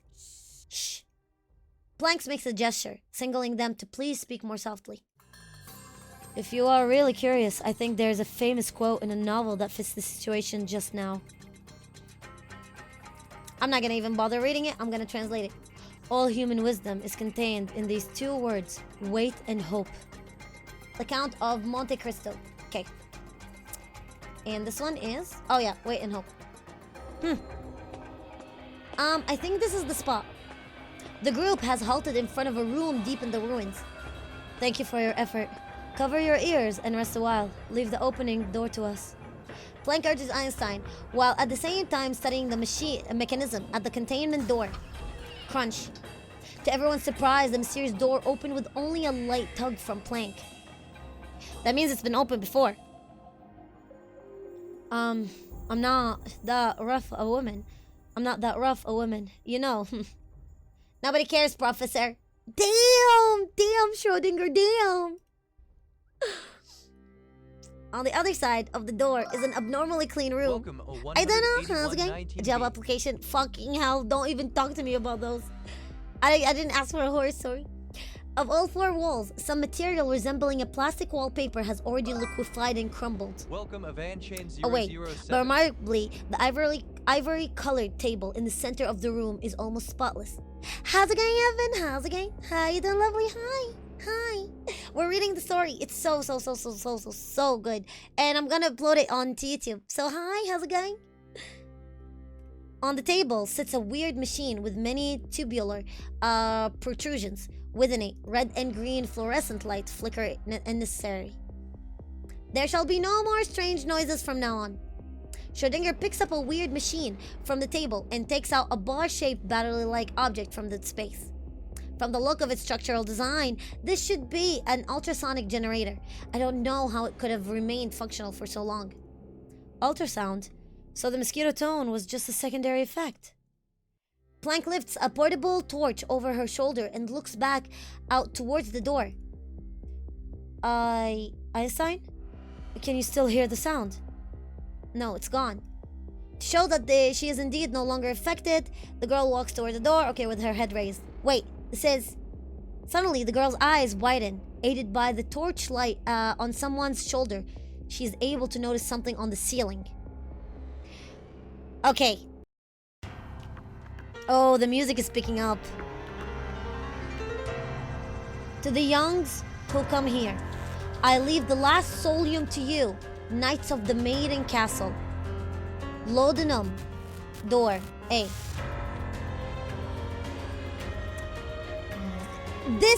From this moment on, everything is gonna crumble. It's gonna be so good. Everything is gonna turn into a big ass drama. Otto is gonna go absolute apeshit haywire. No, this can't be. The Finn, upon raising his head, exclaims in surprise. Isn't that English? Modern English. Says Cordova, it says Solium, we will do this. It's really true. That writing is, to the young ones who come here, I leave the last solium to you. Knight of the Maiden Castle. So the only time where you hear maiden is when we are referring to the saint, to Kellen, to the Kaslana family. So Knight of the Maiden Castle, you're gonna see what it's all about. The moment you see it, you're gonna understand. It's gonna be put together. Solium, as we talked about, the auto apocalypse has a solium body, right? That solium body is created somehow. That solium has been found somehow. This is the origin of it. And you can technically pick it up later on from here in Chronicles. The best one is this one. Fua's Chronicles should be able to give you quite the bit of info. However, some of it got retconned, so I'm not gonna go too much into that part. But yes, this one stays. H. Laudanum, Doyer, A. What is this? Schrödinger, the machine you are holding, is it missing something? Well, let me see. Corks her ponytail, places the mysterious machine on the ground and begins dismantling it.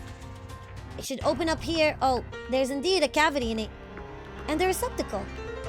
An ultrasonic solium recorder. Tesla's eyes widen flash with excitement. It must be this H person who wants to entrust us with the data in the solium. So, could it be some very important data? Schrödinger places the mystery machine back on the table, then gestures before the excited twin tails. It must be that this H person, somebody, had hidden it in a location that is more secure or better concealed, don't you think? So why did he or she do this? Wouldn't it be better to leave it intact if you want to give it to future generations to study? Maybe this person had some urgent reason to transfer the solium to a new location. So you won't say that some ancient person had taken the solium and left this clue for us. This, I'm gonna take a screenshot of it. It's gonna come in later on. Schrödinger hit the nail in the coffin. And I feel like by now I kind of spoiled it for you, but you know where this is going. Schrödinger shrugs her shoulders in a non-committal manner. In that case, shouldn't there be a clear hint? And not some vague, ambiguous text? No matter how you look at it, it seems more likely that someone has stolen the solium and is now pulling our leg. Well, furthermore, according to this reasoning, we are not the first. Londonderry, a city in the Northern Island. All of a sudden, and out of the blue, the mophead who had been silent all this time speaks up. The twin tail who had been lost for words and suddenly reached the epiphany. Yes, Laudanum was the old name of London in ancient Rome. London, also known as Roman London, was founded about 43 AD and later evolved into today's British capital, London. Between 119 and 225 AD, the Romans built a sturdy wall for Laudanum as one of the largest projects in British province at the time, and it was famous as the Great Wall of Hadrian. The London Wall stood for nearly 2,000 years. Yeah? Wait, why Northern Ireland?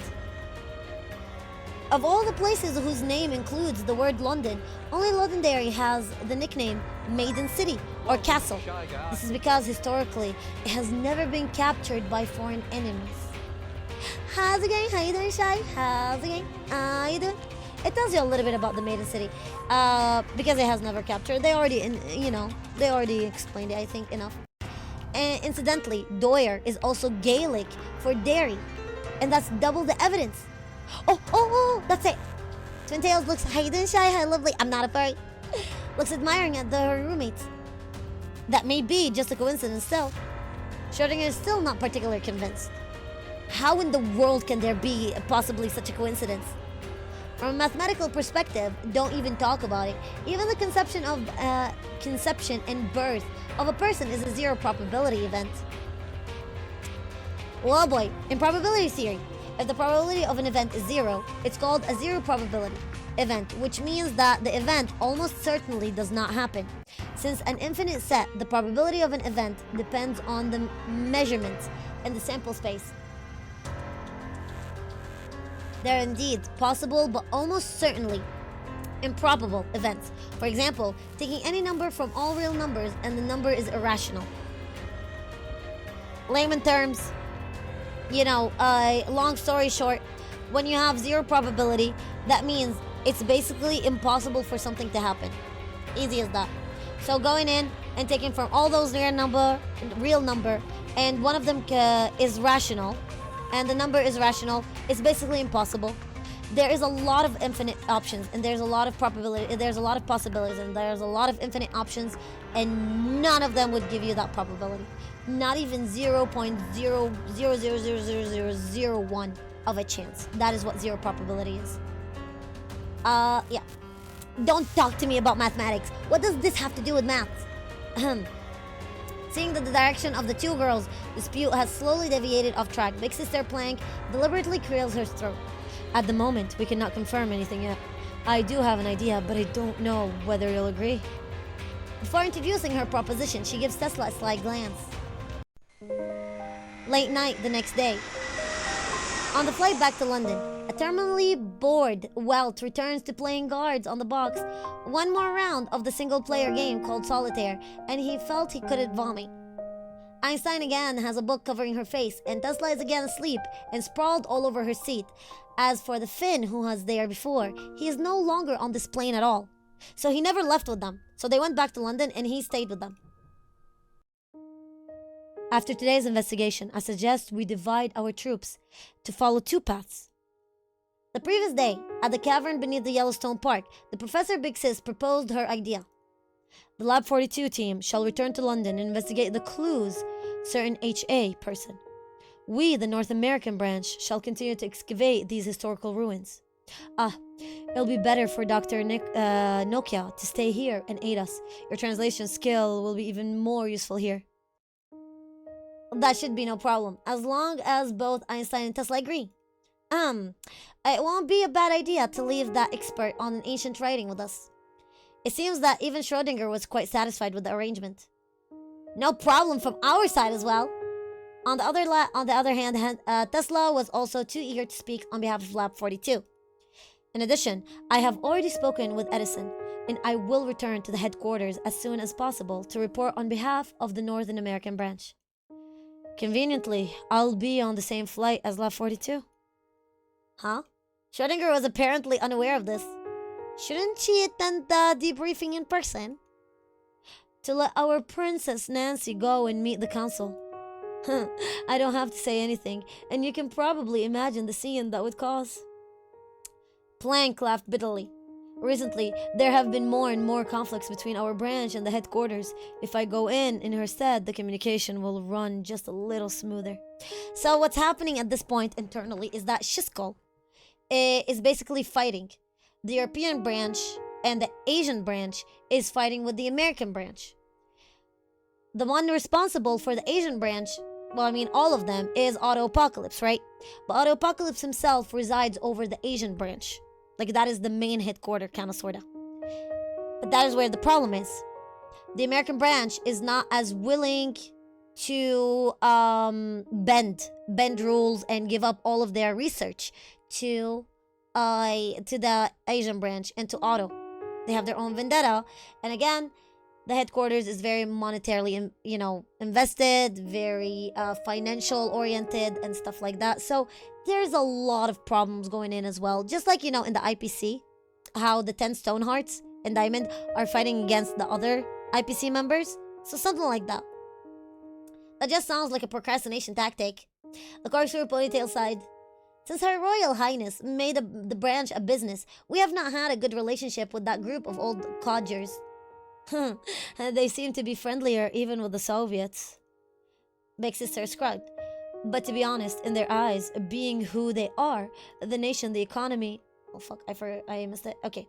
And other such things from the surface society, all these but toys to them. After all, they seem to think that the only Valkyries can really solve problems. So basically, they want to use soldiers. We know Valkyries by now. It would be nice if the efficiency of the prototype mecha can be increased by 2 to 3 folds. So that's why you see the mechs being used by Anti-Entropy, because they are working on them. Plank reassuringly patted Schrodinger's head. As long as we continue to make such advances in our technology, our delaying tactics will not be in vain. So bored. Won't you come and play with your sister? At some point, the long-haired Big Sis leapt in the seat next to the young man. Forgive me, but I must refuse. It seems that the young man's social status has not yet reached the bottom of the food chain. What the fuck? Okay, that was so out of place. Seems that the young man's social status has not yet reached the bottom of the food chain. Oh, he did. Okay. So he was not treated as fully animal. They still give him some self-respect. Now I get it. Ara, why am I so quickly despised? The other person plays around with her hair by her ear and pouts delicately. Who are you to blame? Just a while ago, you pulled me over to tell me a bunch of really bad jokes. Huh?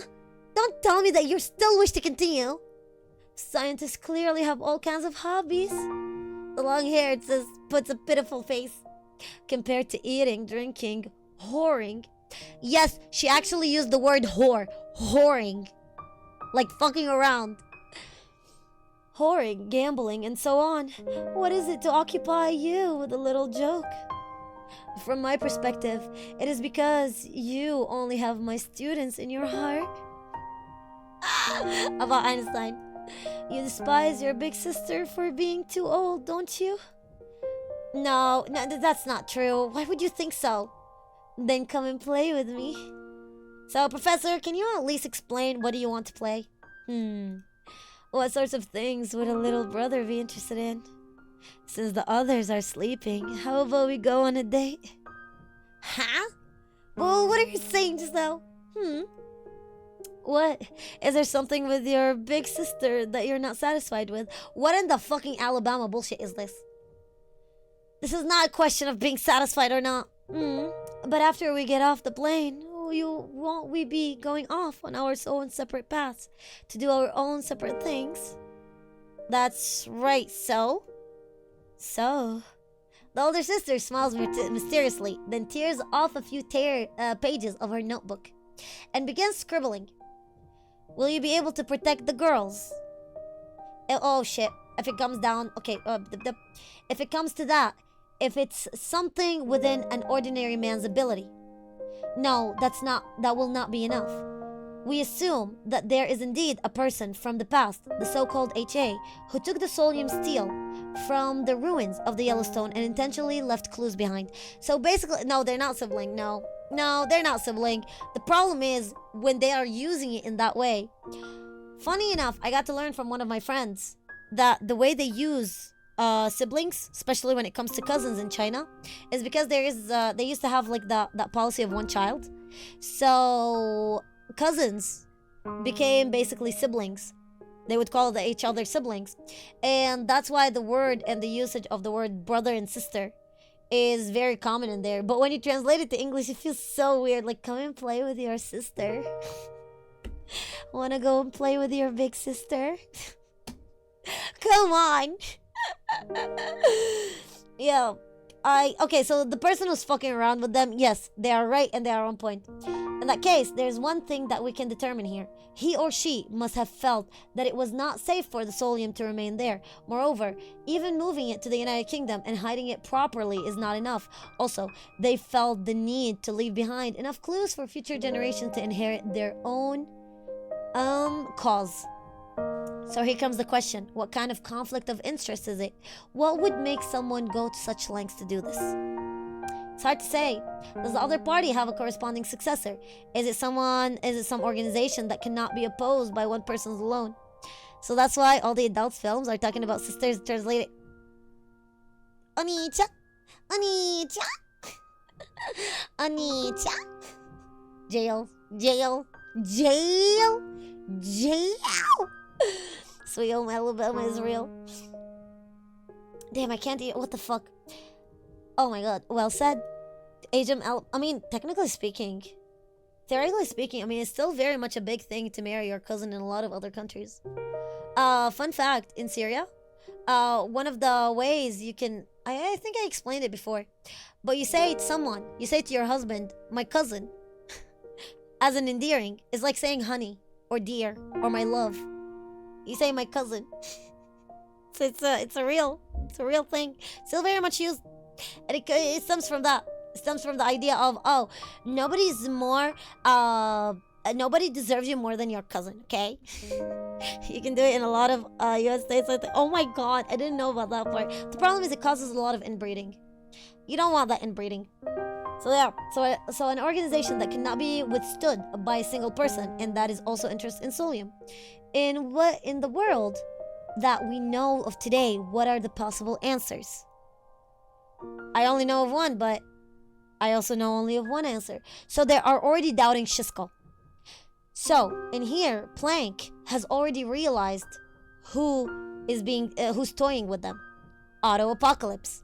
So that's why she was asking him, are you able to protect the girls? Because she already knows Otto is on the move. I'm hungry. Do you mean? Look at him. Look at him. Oh my god, the shit I would do I would do him all night long. I just want to preg him. I just want to breed him. Before the young man could utter sound, the slender forefinger of the long-haired big sister is placed gently upon his lips. She gracefully moves her body, switches to the other side of Welt, and sits down to a more discreet location. Red lips linger near his eyes, and tilting whispers tease and tantalize his imagination. Should we speak in whispers? It's just some private words between the two of us. Okay. That was great. We did great. We did a great number right now. Okay, we'll save in here, overwrite, and we'll close. We finish up to chapter 6? Yes, we finished up to chapter 6. Welcome, that was Daryl great. Riddler. How you doing, Daryl? How's it going? You doing? We actually surprisingly went through it in 3 hours. Actually, less than 3 hours. That was fun. That was so much fun, and we spoke about so many different things. Holy shit, today was entertaining. I hope you guys enjoyed it. I enjoy this stuff, especially when it comes to science and things like that. It's truly entertaining. A couple of things that I noticed on my, what is this, my third time reading this so far? Yeah, I think it's my third time reading this. The more and more I read it, the more I realize that the ancient civilization And the idea of it, the concept of it, and the concept of the Honkai has never really changed in any of the MiHoYo games. Maybe because they have the same lead writer and they are all wrote by Xiaoji at some point. The Honkai and the concept of it has been even utilized in another of gacha games too. And the idea of space. That was such a great session. I'm glad. Oh my god, I'm so glad you liked it, Held. I'm so glad. So we spoke about a lot of other different things. At the very end, I got a little bit tired, but we were actually able to pull it off. But yes, that was so much fun yet again. This will be updated and this will be uploaded on YouTube, so you don't have to worry about it too much. That was fun going back and re-editing. I might have to re-edit it just a little bit to cut a little bit from the front and upload it. I love it. I don't know what you guys think as an impression. Honkai Impact is truly basically well, Gangara Zombie was the first, and Gangara Zombie meant to them a lot. The problem is Gangara Zombie at that time, they didn't have a very good vision and a good idea of what they wanted to do with it and where did they want to go with it. So by the time Honkai Impact was introduced, things were now set in stone. And as stuff progressed, makes sense, a lot of things changed. Nothing bad about it. I think it was very good. I think it's very fun, and I am looking forward for more stuff. Zelda Zone Zero is gonna reflect quite the bit of Honkai Impact. I think we are already seeing that, and I don't mind that as much. Just as much I love it. Peak podcast. I'm so glad. Another one of my ideas that I'm thinking and cooking and coming up with is another type of interview kind of podcast. You know what I mean? Having somebody to talk to. We can make it like once a month. Either pick a content creator or a streamer, YouTuber, something like that, and we can sit with them and have some good chat. You know, I think this will be more on the just chatting side, but it will be Honkai oriented, or at least will be gacha oriented. I'm still trying to set things up, trying to empty some spots and trying to empty some time with it, but I think that would be amazing. We can do Hoyo VAs. We can do a lot of stuff. We can do a lot of streamers. We can do a lot of YouTubers. We can do VAs. I can try approaching them to the best of my abilities as well. Who's your part 2 latest box? All of them. I have all of them. I don't know how's it going, but I'm still trying to get Teddy. Look at that. I'm 28 pulls away for Teddy. Ooh, we can do Chloe as first, sure. We can do Chloe and we can do Henry. We can do, yet again, we can do other streamers. There's a lot of great Honkai streamers and a lot of great Honkai artists. Well, not only Honkai, it's just in general. We can do as Hoyo stuff, and even for Arknights. I think making it a little bit more inclusive for many gacha games will be a great start. So let's see how it goes. I'm definitely cooking with it. Ready for oh my god, I am not ready for Vita. I'm not ready for Vita. I'm not ready for the collab. Nor is my wallet. We'll see how it goes. We'll see. I don't know how our gameplay is. I don't know how our gameplay is. We're about to find out. We're gonna see how it goes. Actually, once the beta drops, hasn't the beta drops? Let me see. Let me see something very important, and I'll tell you about it. We might be able to play the beta. That's what I'm saying. What update is it? What update is our next update? Do you know? Hold on, let me see in here. Yeah, I don't want to open it right now. This one is... it doesn't tell you. I'm trying to figure out which update is this. Yeah, I don't know. Yeah, I don't know where to even see it. So, frankly enough, whatever the next update is, I think it already dropped. So, we might go in and play the beta. 7.8? Is it 7.8? 7.7. I don't know which one is 7.7, but I think this one is 7.8. So yeah, regardless of what it is, hopefully I get into Genshin on Xbox beta. Ooh, let me know how that will go for you. They recently started 7.9 closed beta recruitment for Sparkle testing. Got it. Thank you so much more. So 7.8. So now we are at 7.7. Now we are at 7.7. 7.8 is the Vita one, right? The next one. And then 7.9 is gonna be the collab, right? Yeah, I'm quite sure of that. Okay, then yeah, I think we can have access to it. Let me see, where's the deadline? When was the deadline? September 25th. Fuck, we passed it. We might not. Okay, we're not gonna play the beta. I passed the deadline for the beta recruitment test. I passed it by, what is it, 3 days. So we're not gonna be able to play Vita on here, but I have my CN account, so we're not gonna be worried. I have my CN account. Worst case scenario, we just pull it. It's fine. Mainland one, so we're good. But yeah, basically, let's call it for today. Tomorrow we're gonna be doing some more Genshin stuff, and we're gonna do a couple of quests. We're gonna do our weeklies, and we're gonna have fun. We'll see how it goes. Thank you. Welcome, Deep Sky. Welcome. It's truly amazing. A lot of good things are coming up. No, welcome, lovely. A lot of great stuff are coming up. Next week, we're gonna be working around Arknights. Here we go. So next week, I'm thinking about Monday being Arknights this time. So Arknights. Monday being Arknights. Tuesday have to be Honkai Star Rail. We have to get Honkai Star Rail out of the way. Wednesday can be ZZZ. That's fine. And then Friday is Honkai Impact, and Saturday is Genshin. And then let's say for Thursday being Nikki. It's either Nikki or reverse. 1999. I just want to go through the story a little bit. If we don't, we'll see how it goes. So that will be our next week's schedule. Arknights, because CC opened up, CC2. Honkai Star Rail, we have to finish up the event. Zenless Zone Zero, we have new events. We have the promised stream that I've been pushing.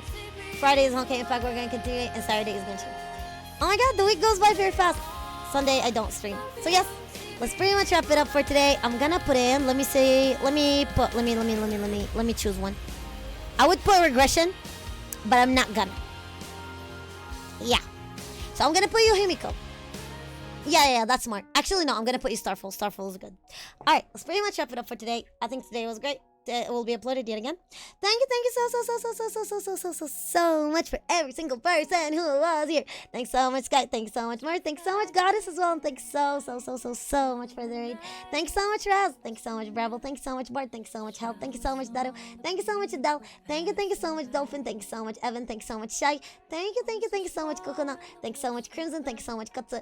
Thanks so much, Bulky. Thanks so much, Ara. Thank you so much, Kulumi. Thank you so much, Degen. Holy shit. Thanks so much, Degen. What is it? We had like 75 subs. Thank you so much. Thanks so much, Yuzu. I'm scared of Yuzu. Thanks so much, Ace. Thanks so much, Fuck It. And thank you so much for every single person who was here. I hope you guys enjoyed it. I know Honkai Impact is a small category. I know it's complicated. I want to make it fun. I want to bring something new to it. And I need a place to yap about science, as you can see. So I hope you guys enjoyed it. I'll see you guys tomorrow for some dancing. Good night. Mwah.